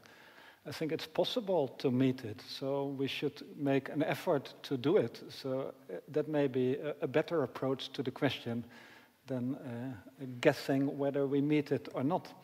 And then I agree with Miranda that there are very good reasons to do it. And if it's possible, why not put all efforts together globally, use our own power to change things in our own lives and in our own neighborhoods. And if all of us use our own power to change things, then we could develop enough critical mass to make it happen. So it may be better to use a more optimistic approach where we start from where we want to go and then jointly just do it and go there. But that requires more than technological fixes that will do it for us. It means that we have to change our mentality, that we have to change our relationship with the world around us, and that we have to stop acting against nature, but use nature in a more wise way to work together. In agriculture, but also in how we produce energy, in how we create resilience in our food supply systems, etc. So I really like to think these proposals to build more resilience and start from the ecosystem functioning and services and work from there. But we need more than just technology, that's important. Yeah. Yeah, I can just add a few words. I thought you were expecting a short answer. That's why I was so short. I would just want to add that I'm also much more optimistic now than I was before, and that before the Paris meeting, I think quite many people saw this business as usual as the most likely scenario, and then we were talking about 4 degree or 5 degree warming. So lots of things are happening, and things are much more. It looks much more optimistic now than it did just some few years ago. So I think we are going in the right direction. I don't think we are going fast enough, but I also always try to tell kids and others that it's much better with 2 degrees than with 3 degrees or 4 degrees. So it's not, if you're not reaching 2 degrees, it's not, of course it's going to be really bad, but it doesn't necessarily mean that it will be a catastrophe. So I see this as in the traffic. We have this zero vision in the traffic. We should go as low as possible with the casualties or traffic people killed in traffic. But I don't think we will reach zero, but we should come as far down as possible. And I see the same as climate change also. We should pursue to have the warming as low as possible, and then we will see where we will end at the end. And then I want to ask you, Miranda, how can we ensure that the climate issue is a part of everybody's thinking also in everyday life when you go to the shop and you buy stuff to ensure that people are acting in favor of the climate? Like I said, I've seen lots of things starting to happen around the world. And that's what gives me a little bit of hope. I spend a lot of time in China and in India. China has gone from totally denying really contributing to climate change and saying this is totally a problem that's been caused by the West, your historical graphic before, to recognizing that they are now the biggest emitters and introducing lots of regulations to change behavior. So that's sort of at the national level that you're starting to see. I mean, the Paris Agreement would not have been possible if almost every country in the world didn't say we're on board.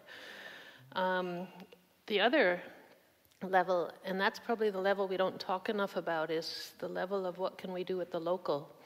And that's where you also are seeing a lot of changes. The city of Munich, where I live now, I haven't lived there very long, I've only been there about 2.5 years. But it's really fun to watch what's going on. 3 years ago, maybe, there was a referendum, and the citizens of the city said, we're willing to pay higher electricity prices. We want the coal-fired power plant shut down now. And there's a referendum going on right now as we speak that says we are so concerned about what's going on with the bees and the pollinators and the insects that we want to make sure that this is on the agenda of the state government and that they reconsider the agriculture policy, because it's a long-term question of the health of that region. And so you're seeing, and these are the actions, I mean, these are my students and others who are getting together and saying, we're going to take this into our own hands and we're going to mobilize other people.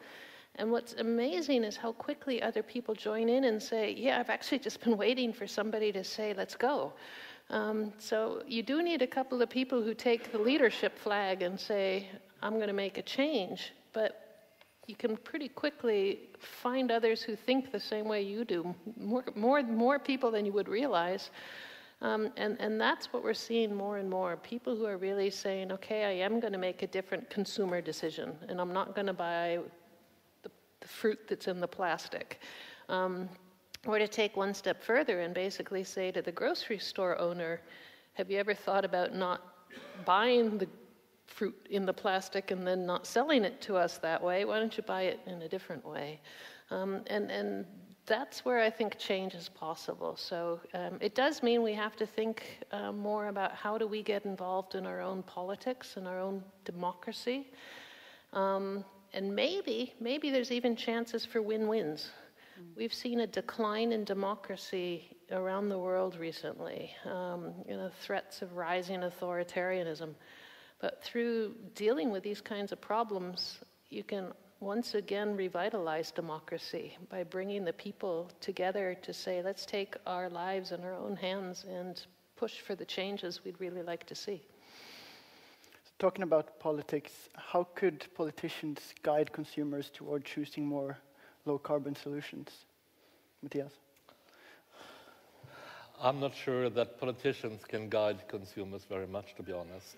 What about taxes or... I think taxes is one, but I think it's actually much more word of mouth, it's the press, it's the societal dialogue that is going on. And we were talking about food, which is part of the issue, right? I mean, the livestock is one of the largest, or 18%, according to the FAO or something, contributors to greenhouse gas emissions, right? So in one way, and we see also that the consumption of meat is going up world over, right? So in a way, it would be good if we could reduce that.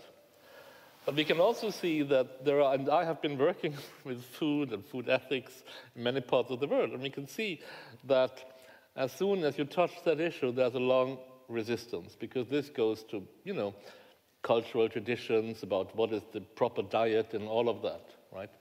So it's very difficult to change that behavior. I remember that when the Green Party in Germany had, for the last election or before, I'm not quite sure, but they had this, what they call the Veggie Day. Let's have one day in a week where public, cafeterias or restaurants would offer a vegetarian dish. They were heavily punished for that. They said, oh, this is, authoritarianism, right? And I myself tried to have a discussion about that here in Norway. I said, hey, come on, people in Bruges, in Brugge, in Belgium have that, right? And so couldn't we have that here in Norway? And there was such an opposition from so many quarters. Oh no, that has nothing to do, and everything here is sustainable, we produce it in a sustainable way. So in a way, changing perspective is something that needs some kind of a longer process in dialogue and all of that. And it cannot come down from, from the top level of politicians or other. I think maybe you need some personalities that can go ahead and show that, like sports people or celebrities that give positive examples. But it is hard to implement that by law or by, regulation alone. So I think it will take a longer time. And that's also because these things all hang together. But some of these habits that we have are much more deeply ingrained than others and hard to change, I think. And one more short comment. And when we take up issues like that, for example, diet, what is our, we have to realize we are still talking against very powerful interests. There's money and there's politics behind. It's not as if everybody is on the same page on that. There is a lot of interests that work against it, and with sometimes very dirty means, right? And so this is also a politics of uncertainty, where the uncertainty is used. We have seen this in the climate change, in smoking or whatever, where people use that, you're talking about all these bad effects, but it's also uncertain. You are a scaremonger, right? So, and that was deliberately used by industry or other powerful interests. And I don't think that these interests are less now than they have been before. I think maybe they are even on the increase somewhere.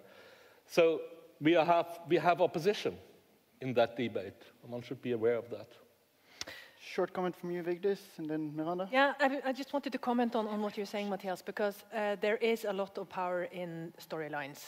And I think that the risk of describing things like you are describing now, pointing out all the problems, saying we need somebody, not politicians, maybe some celebrity, maybe somebody need to start to lift out these positive stories. We should be doing this. Everybody should be doing this. It's the responsibility of everybody. And there are so many examples of good things happening.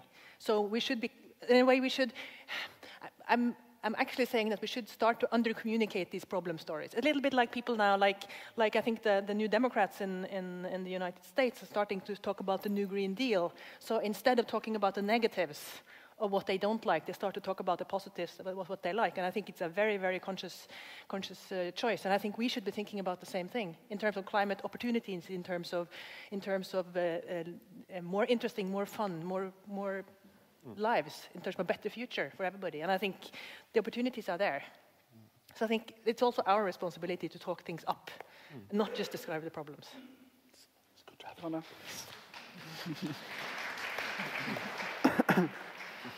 Matthias gave us a great comment that we can play with, because, he's speaking the reality in the sense of there are really tough, hard-placed interests, but we do also have to think about all of those times we've been able to change things in the past. And just this conference here was a great example. Your lunch was vegetarian and vegan.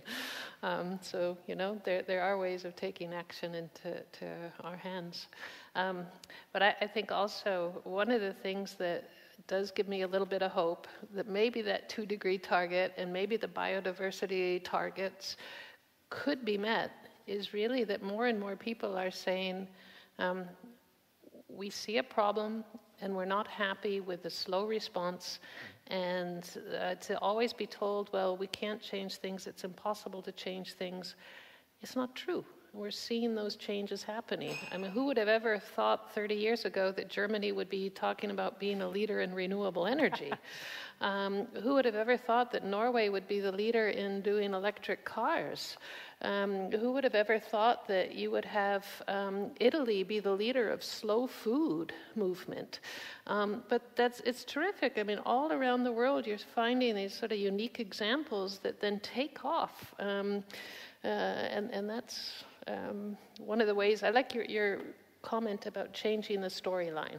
Because that's what it is. We have to change people's way of thinking about what is the good life.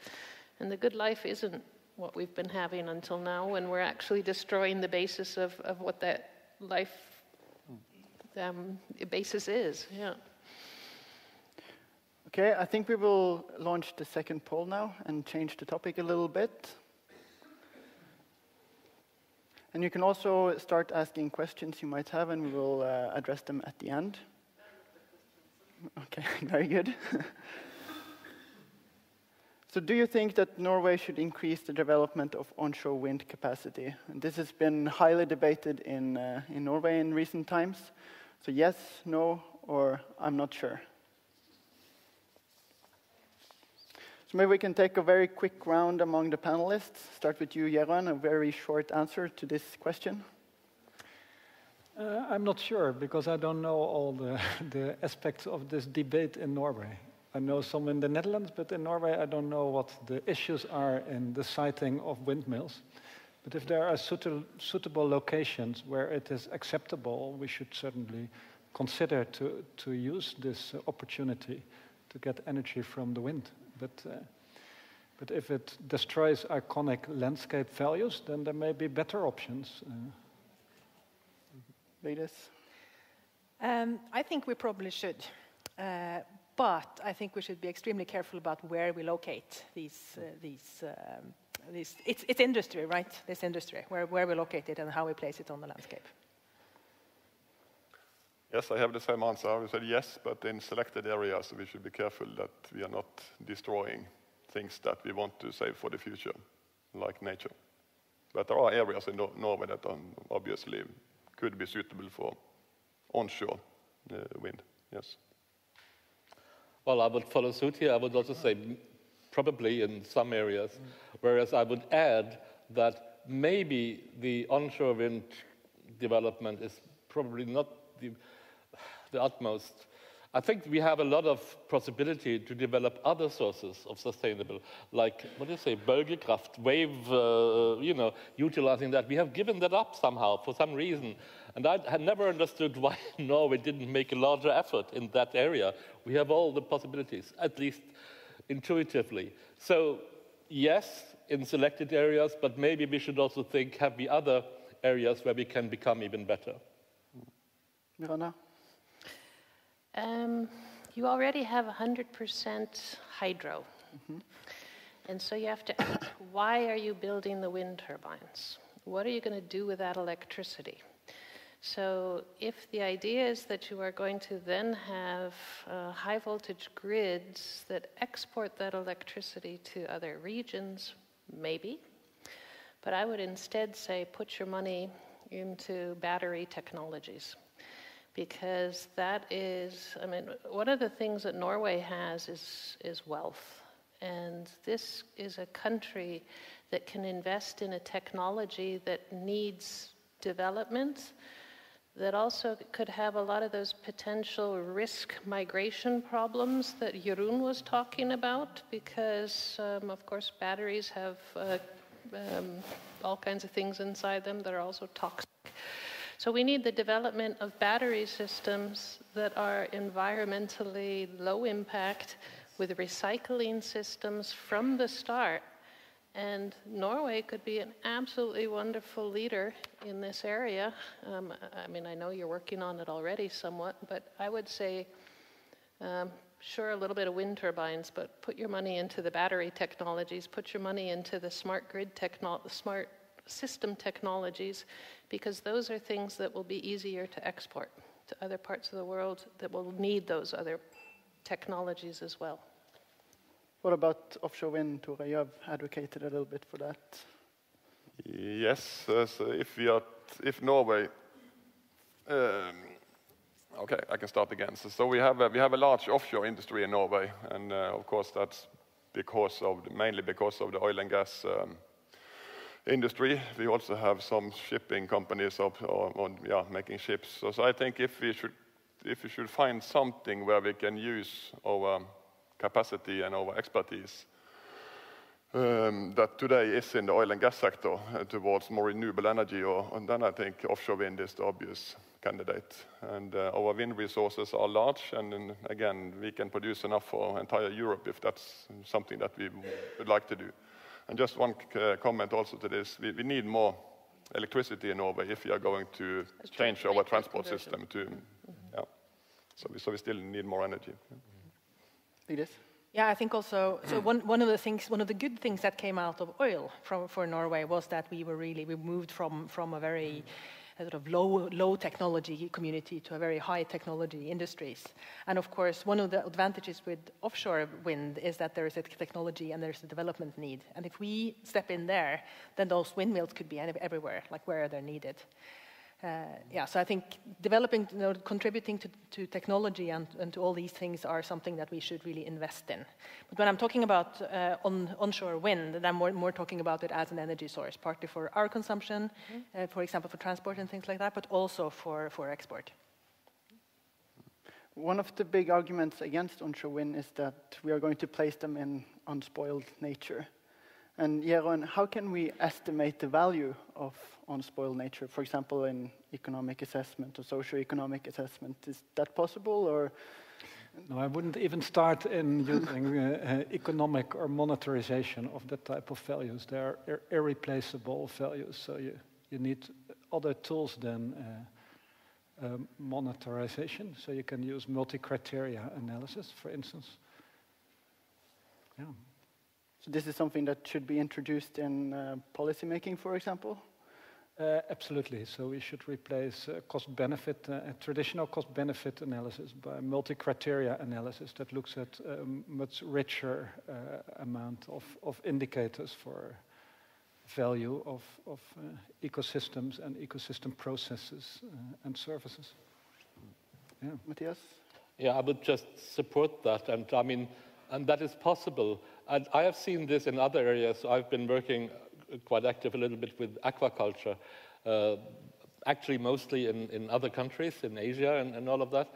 And so I was consulted in New Zealand, where they had a court case. They were planning some salmon fish farms in very nice areas in the southern part of New Zealand. And NGOs were going to court against that. And the one NGO was arguing on a cost-benefit and risk analysis. They say, oh, they will add so and so much to the water quality, and that will, reduce maybe contribute to the eutrophication of the water and all of that, right? And that didn't go through I was consulting with the Supreme Court. It didn't go through in the Supreme Court because they said, well, adaptive management system, where you monitor what is happening, can actually take part of that and is in line with the precaution. However, here you want to place an aquaculture production in an area that is so beautiful that everybody realizes as a unique pearl in our New Zealand nature. That is a sin against nature. That was it. No risk benefit, nothing. And the court said, that is an important argument. Yes, we don't have it. So they were followed on that value basis, right? You can have these systems. You can do this without any sort of simulation of, how much money is that worth or that worth. You don't need that. There is a very intuitive sense where some of these values communicate. And the same would be in Norway. I mean, you look at many places in Norway and say, hey, you see what wildlife you have there, you say, no way you're going to build some, online, onshore wind parks here. Whereas in other areas you may say, well, we have a lot of those here, we can, build it. So that kind of assessment does not need a lot of economic sophistication, I think. Yes. Two comments to that, one systemic and one sort of specific. The specific first, I don't understand the premise of the question you're asking, and I realize that this premise doesn't come from you, but from the Norwegian debate. Why on earth are we placing those windmills in untouched nature?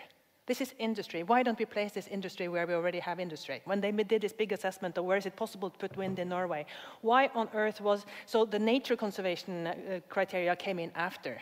Why wasn't that put in first? So that's the specific thing. And the systemic thing is about one of our Achilles heels in our legal systems, which is plan- og bygningsloven. And I have no idea what it's called in English, I'm sorry about that. But it's the law that regulates the planning and building in Norway on the municipality level.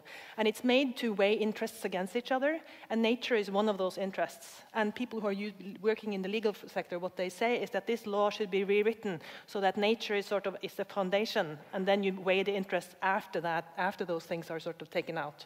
So I think there's also some things in our legal systems that need changing, sort of realizing that nature isn't a interest, just like hyttebygging or building cabins is a interest. There are some interests that are more fundamental than others.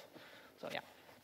Did you have a comment? Just a little comment referring back to our discussion earlier on that exact law, because there is also the clause that whenever you have larger plans like that, you should have a consultation with the stakeholders, with the people concerned. Now, normally, that is what is done when we build an airport, so it's a hearing. The experts come and say, this is the plan, say something, and that's it. And you are ignored totally. There's never a dialogue. But according to the law, we could use many other processes of actually engaging the people, a participation, and not in the end, but actually in the upriver, at the start of the process, so that we can include that. The law gives us this chance. It was never really used in that way. Okay, I think it's time to launch our third poll. There are a lot of burning questions still on the onshore wind agenda, so just put your questions in if you want them answered afterwards. And I see also that the results have changed a little bit. It was a large majority answering yes in the beginning, but now it's more even.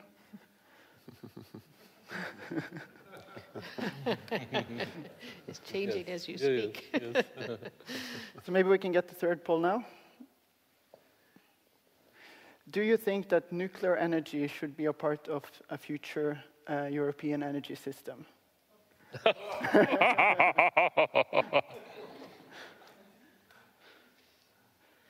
This is very even. What does the panel think? Let's take a quick round again. Johan, you can start. I would say no, it's not renewable by investing in such a problematic technology. If we have so good alternatives in the sun and the wind and the hydropower and the Burger power, what was it? The waves. The waves of the ocean and all the rest.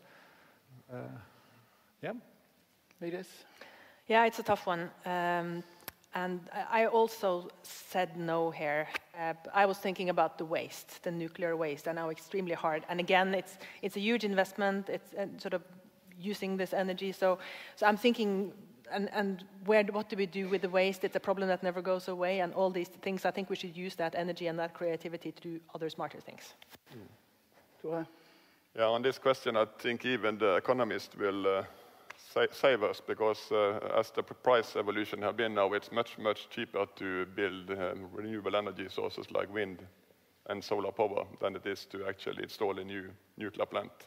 So I don't think that nuclear energy will be a big part of future European energy resources. And then, of course, it's not renewable. It's a finite resource. Yeah. Yes? Well, a clear no. And for several reasons. I mean, this reason have been mentioned, the nuclear waste. That cannot be a solution if we don't know what to do with the waste. Second, what you said, also there will be economic reason. It's getting more and more expensive, but also because the technology as such is unmanageable. It's such a complex technology, and we have seen this. I mean, we have seen this not only in Fukushima, but also in Chernobyl and other places, right? To manage these things, this interaction between humans and the system is so complicated that somewhere it will fail. There is maybe a small chance, we don't know, but it will fail. We can tell this. There will be an accident of some kind, and first the smalls, and then there will be a larger one. These are so complex technologies that if we can avoid them, we should avoid them, whatever, even if it were not for these other issues. Miranda, I will also let you answer the question, but I would also like to ask you to tell a little bit about your experience from 2011 when you were part of the ethics committee in Germany for a safe energy supply, where you recommended the German government to phase down or phase out nuclear. I guess that kind of gives my position away, doesn't it? After the Fukushima nuclear accident, that was the second big accident that really, well, actually the third, because 3 Mile Island was before that, that really influenced the thinking of the German public to say, we've been told again and again that this can't happen, and yet this is round number 3 of a technology accident that shouldn't have happened, but because of human error happened. And some people say, well, the tsunami wasn't human error, but it was because they didn't have the backup cooling system ready to go when they needed it. And so when we had the ethics committee right after the Fukushima nuclear crisis, when we were thinking about energy from the term ethics that you mentioned in your presentation, Matthias, I think we were the first commission in the world to ever look at energy from the perspective of ethics. And to say we really need to be thinking about what our generation is doing relative to future generations. And there's certain technologies that just have so many problems associated with them that there are big ethical concerns associated with them. With coal-fired power plants, the pollution, air pollution, the carbon dioxide emissions that come from it, same with gas and oil.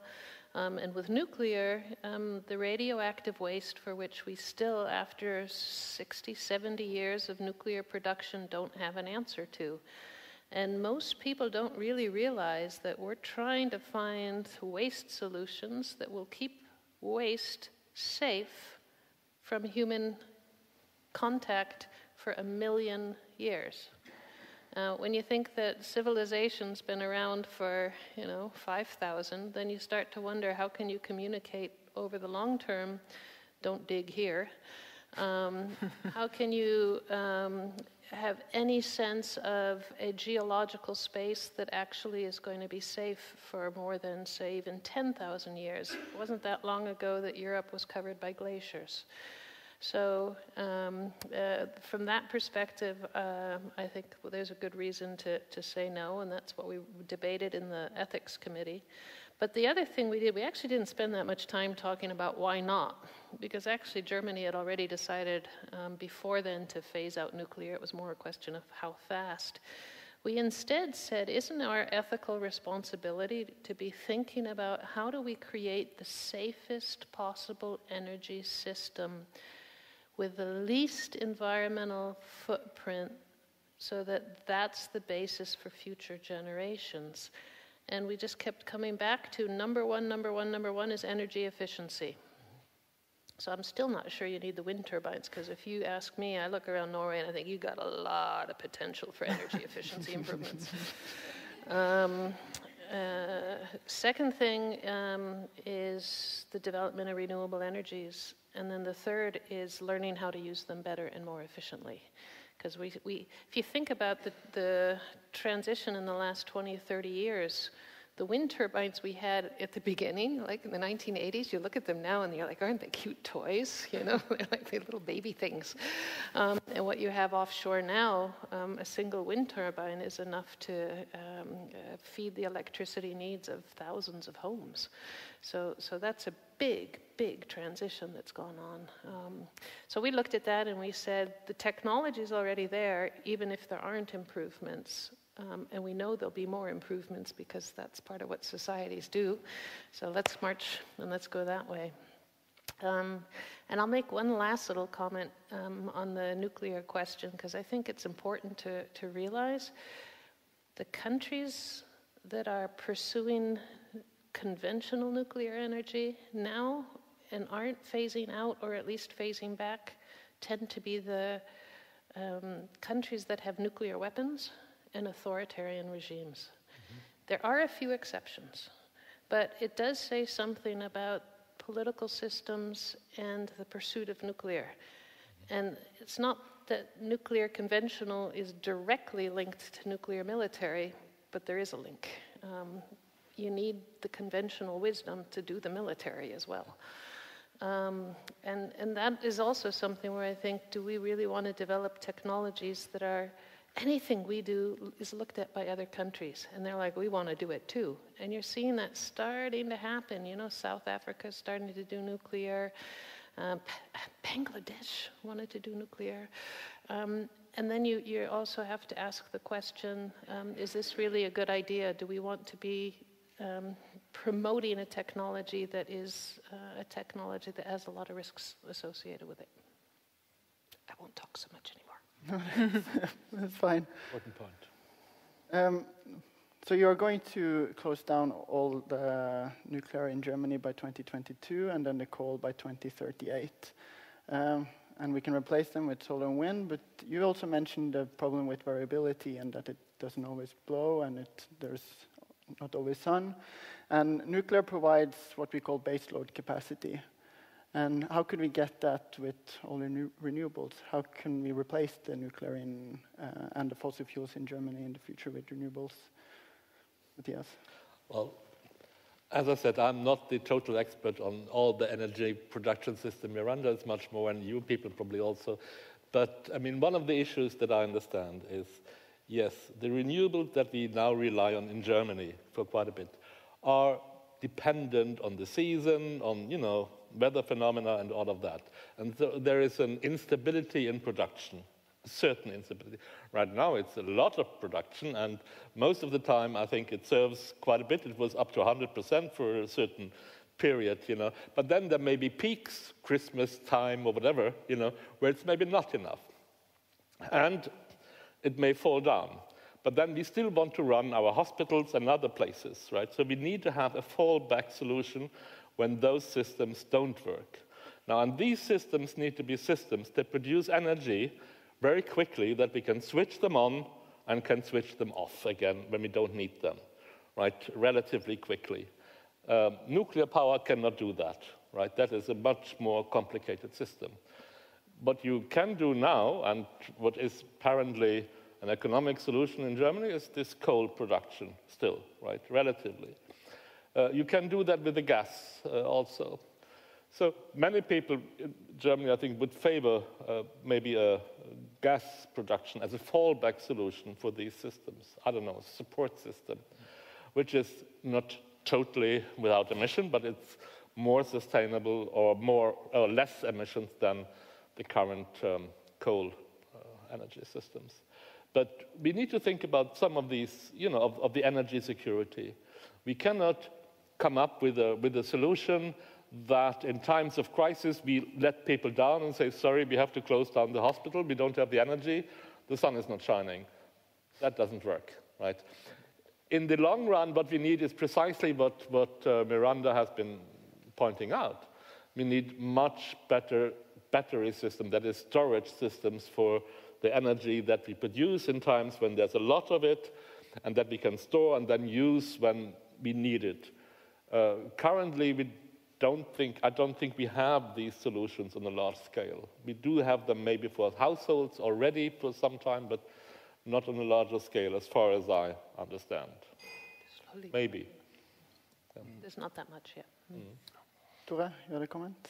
Yeah, so there are many things going on, and of course one thing is to improve the grid system. I know you are looking into this, but of course if it's raining in Bergen, it's typically sun in the southern Europe, or if it's blowing in southern Europe, it's not blowing in the north. So if you have a larger grid system, it's much more easy to have a more stable production of electricity. So that's one thing, and another thing is, of course, you could have smarter way of using energy. So that's more on the short-term fluctuations that you can, and it has to do with this digitalization that you were worried about. So not everyone is turning on the washing machine at the same time or charging the electric car at the same time. So there are lots of things to do with digitalization, and then of course it has to do with this battery thing. So battery capacities are getting better, they're becoming cheaper, and of course the perfect battery is the Norwegian hydropower or other hydropower system. You can turn them on and off in a second. So I think larger grids, more smart use of the energy, and then to really have these batteries like hydropower and perhaps even physical batteries integrated into the system. And perhaps the fourth thing is to produce hydrogen, for instance. When you have too much wind, you can produce hydrogen to store and transport and use that later. A really short comment from you. And just a little remark to that. I think I agree with you. Also, the hydropower is a good storage system. However, I want to stress scale is an issue. That is what I said earlier, small is beautiful. In some way, it's true. You could say, okay, we could be, the battery of Europe, what they produce in the offshore industry in Germany, send it up here and we have large, lakes and then dams and then use it. But the transmission system will use a lot of, area, spaces, and all that is rather a complicated system that is also a lot of, interfering with natural resources. So if you have the choice, rather prefer the smaller scale than the big scale. That's, I think, a good advice in general. Thanks. Time flies. I think it's time to bring in the questions from the audience. So if we can get some of them up on the screen. Okay, so let's start with the top one from Professor Lars-Henrik Smedsrud. Two big things have been left out here: saving energy or consuming less, which is energy efficiency, what was just mentioned, and population growth. How can we bring them in? So let's take population growth first. How can we factor that into this debate? Maybe you want to answer, Jerwan? Population growth. Yes. Can we bring it into the debate? Say about that. Yeah. So emissions are clearly linked to the population, and the population is growing. Should we have measures to reduce the population, not reduce, but limit the population growth? I have tried it for some time with a one-child policy, but that may not be the way forward. But we see a demographic transition on the globe where family sizes are becoming smaller with increased welfare. And so maybe population growth is not the biggest problem anymore in the present and the future times. But we more have to limit our way of consumption. So it's more limits to consumption and limits to economic growth, and going to another model for the economy that's not based on growth, but that is based on what we actually need to have a happy and nice life. And that is not necessarily that we earn more every year, that we earn more than our neighbor, that we consume more than the others, etc. So perhaps we need to find a solution more in that direction. Tore? Of course, it's a difficult question, and of course, to the first order, if there were no people on the planet, we would not have been here today to discuss these things. So it's, but then the reason for the population growth, though, is mainly because people are getting older, and that's it's a good thing. It's hard to do anything with that fact.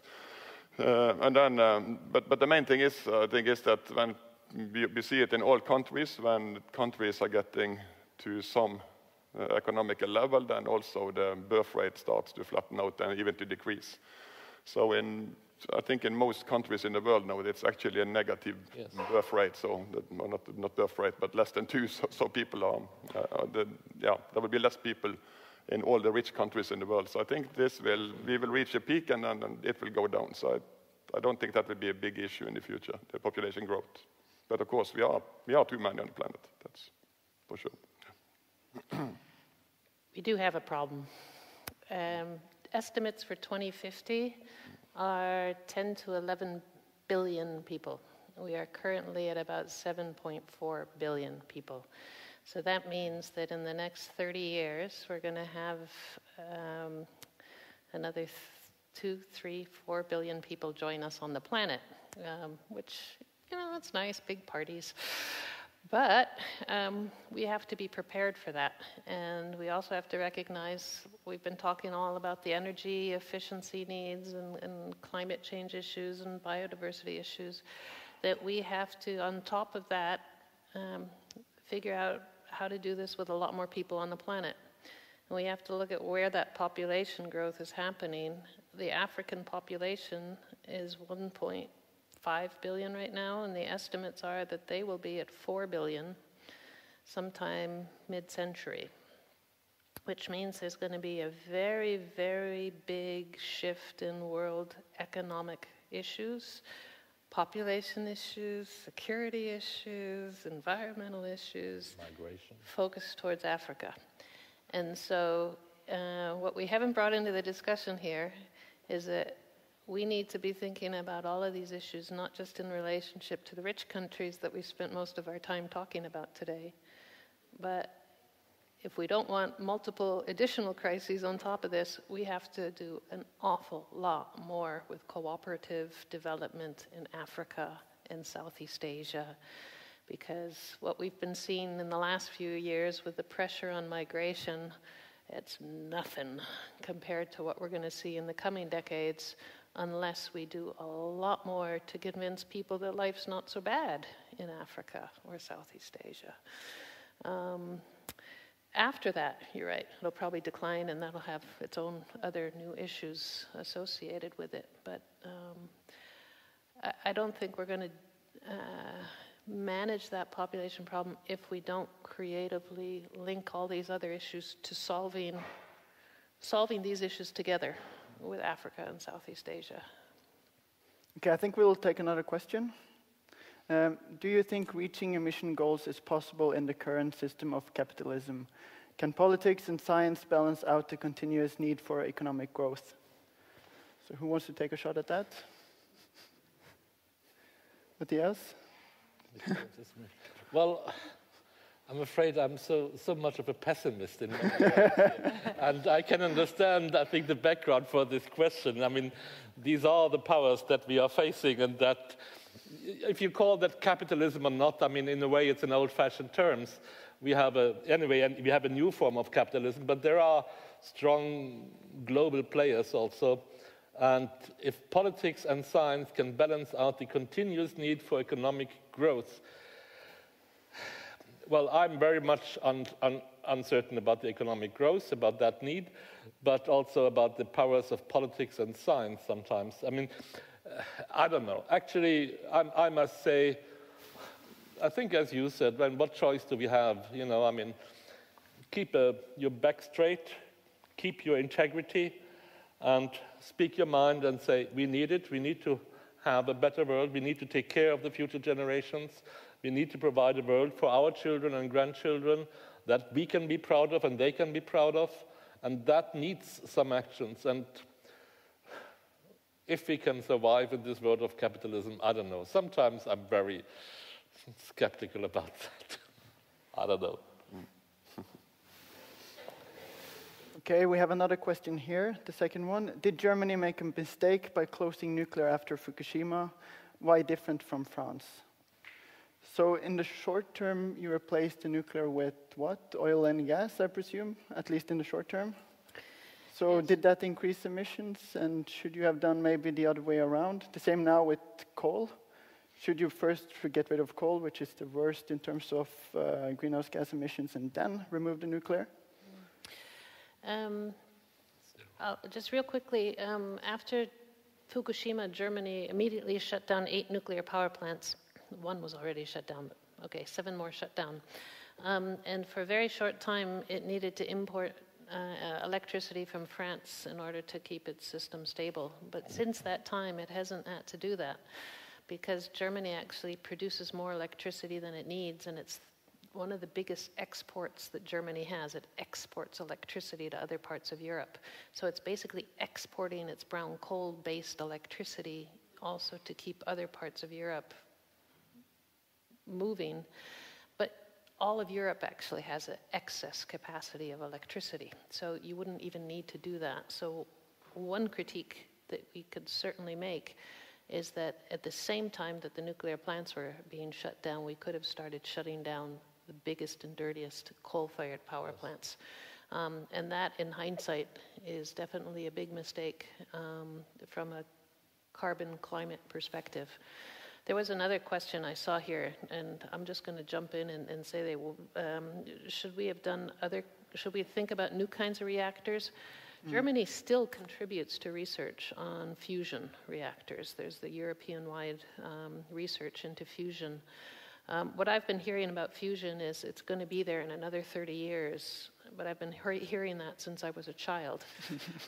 So I'm not going to take it off the table, but we've poured huge amounts of resources into fusion technology, and the question is this the right time to be doing that? Because there's still a big question mark as to whether or not it, in the end, will be successful. So I'm not. What about fourth generation nuclear power plants? I've heard that waste is not so much of an issue with those. Not so much of it, nevertheless, still an issue. And for me, what I start to wonder about is how do you deal with having lots of little nuclear power plants all over the place? That could make an even more challenging monitoring and evaluation system necessary. So I'm not against technology and I'm not against research, but you have to be able to deal with the full spectrum, the full life cycle of a technology, and we don't know how to deal with the full life cycle of nuclear. Okay, let's take another question.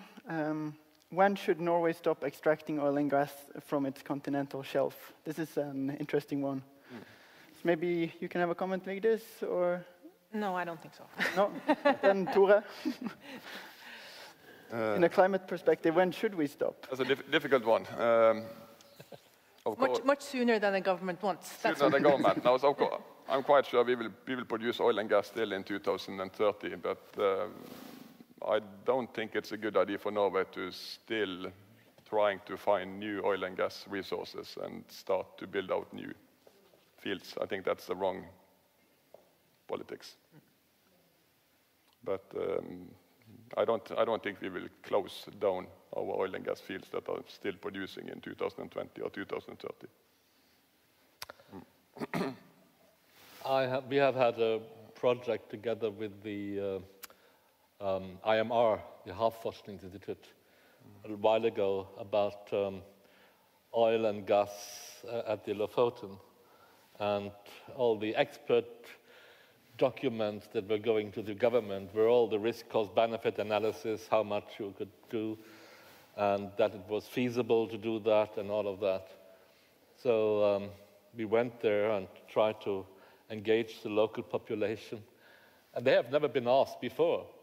Nobody asked them about that. And their question was, hey, I mean, this is so much nonsense.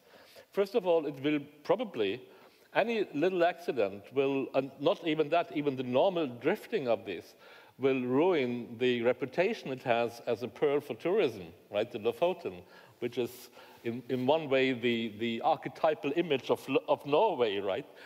And secondly, it will not produce these workplaces that they're talking about, not here anyway. You know, they will be somewhere else. What they were talking about is that fisheries and tourism produced exactly the type of workplaces that they needed for men and women of high and low education and all of that. And that was why many people were moving there. So actually engaging the local population in these issues is a very good idea. And I think if we would do that in Norway in relation to oil and gas production, we would hear that, well, enough is enough. Let's phase it out sooner or later. Okay, another question here. Are people only willing to adapt their behavior only as long as it doesn't require giving up comfort? Will change be possible without reduction and massive downscaling of our lifestyles? What about degrowth and restructuring of economy? So maybe let's take the first question of the three first. Will people change their behavior if it means that it will reduce their comfort? Jeroen, what do you think? Well, the main problem is that our present lifestyle is not sustainable. We have every year this overshoot day, and it becomes earlier and earlier in the year that we overshoot the carrying capacity of the planet. I think it's now already early August or so that we have overshoot the carrying capacity of the planet, and then we still have a whole part of the year to go. So it is obvious that we have to change our lifestyle, because it's not sustainable. So Yeah, even if we're not willing. Can we change it if it leads to a reduction in comfort? Can we stop flying, for example, to save the environment? Will people actually do that? Some people will do that, others not. But you have to see it on the more. Yeah, ladies. I just want to comment on that because comfort.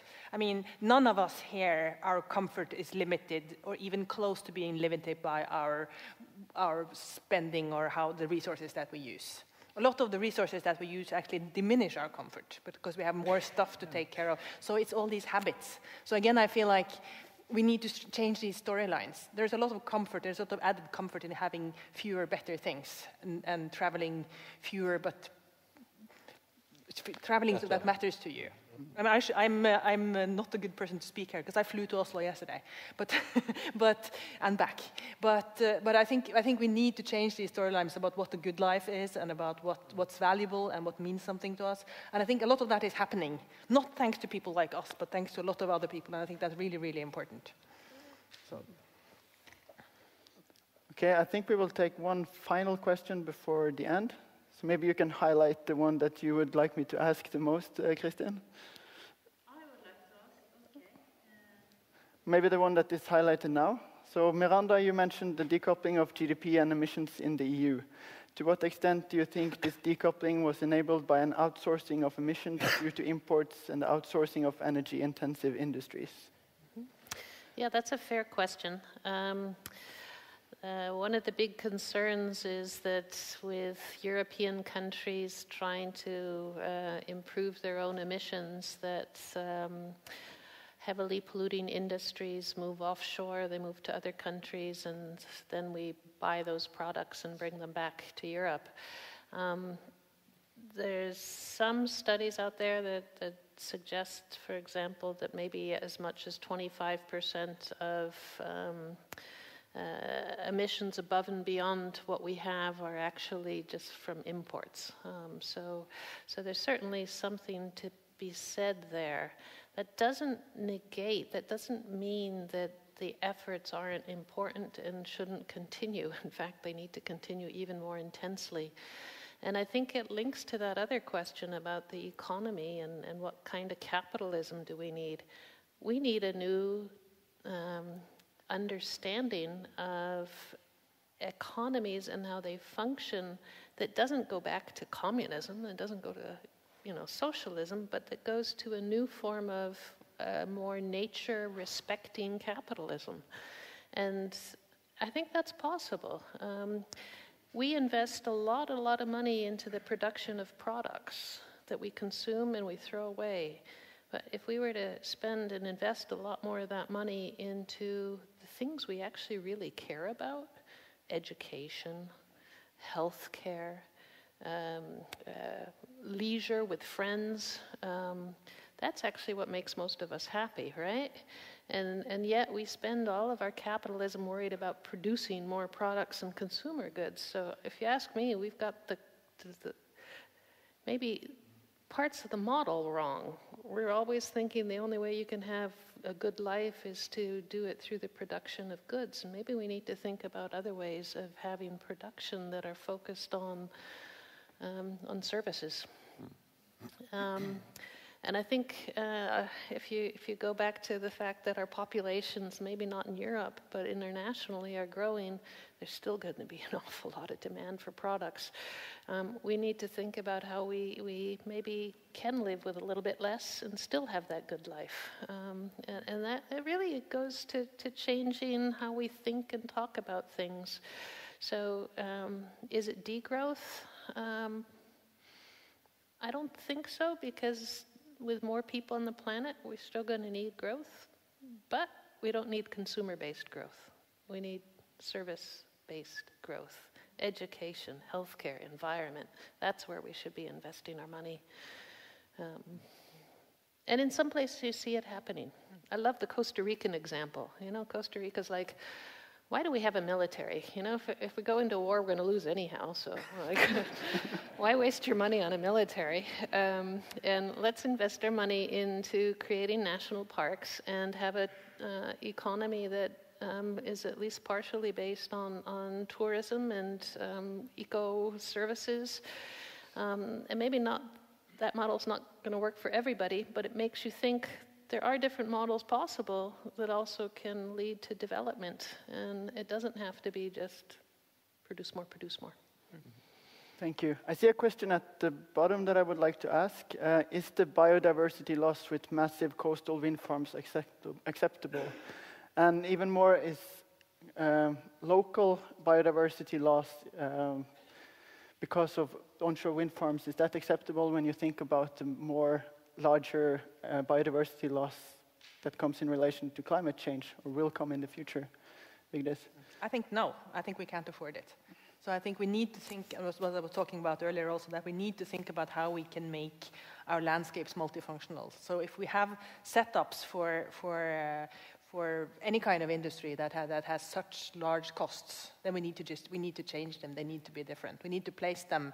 We need to think about how we construct them and where we place them, etc., etc. So I don't think we can't afford these single land uses coming in and having such enormous costs. So I think that's an easy question to answer, actually. I'm not saying that the answer is that solving the problem is easy, but we just cannot say this, that okay, we need the power, therefore we need to sacrifice these enormous wilderness areas, and we need to sacrifice these actually functioning ecosystems in order to achieve something singular. That's not going to work. It's not going to be the way. It's not going to work. That's as simple as that.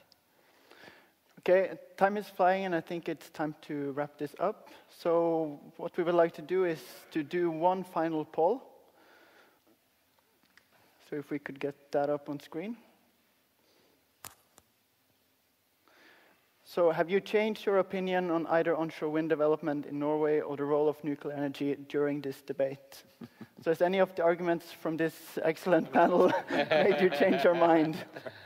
We see some yeses, that's very positive. And while we see the results coming in here, I would like to invite the two organizers back up on the stage. I would also like to thank you all for coming, and thank you for the panel to participating. And then I give the word to Øystein and Kristin. Thank you. Oh, that's 35%. That's yes. It's pretty positive results.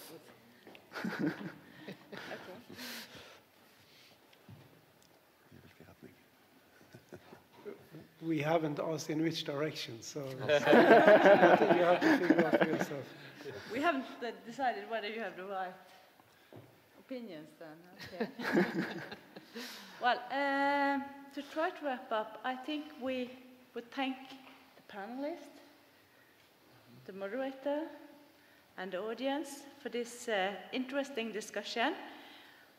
We have a lot of more questions, but I don't think we should take them now. But I think this topic is very important, and we would like to see more discussions, also public debate in Norway about these topics we have raised here, because I think it's very important. It's at the heart of this conference SDG, where we are trying to look at how different SDG goals may be in conflict and how we are to resolve it. So, I think this has been a very interesting afternoon, and I'll leave the word to Øystein Wheelie. And I'll just second a big thank and a hand to the panelists for giving us such a good lecture. And maybe the biggest to Hans Christian, who led this in such an exemplary way.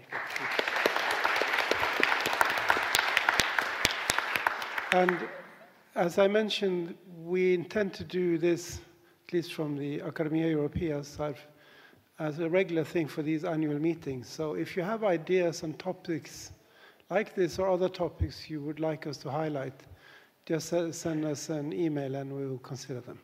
So thank you all for coming.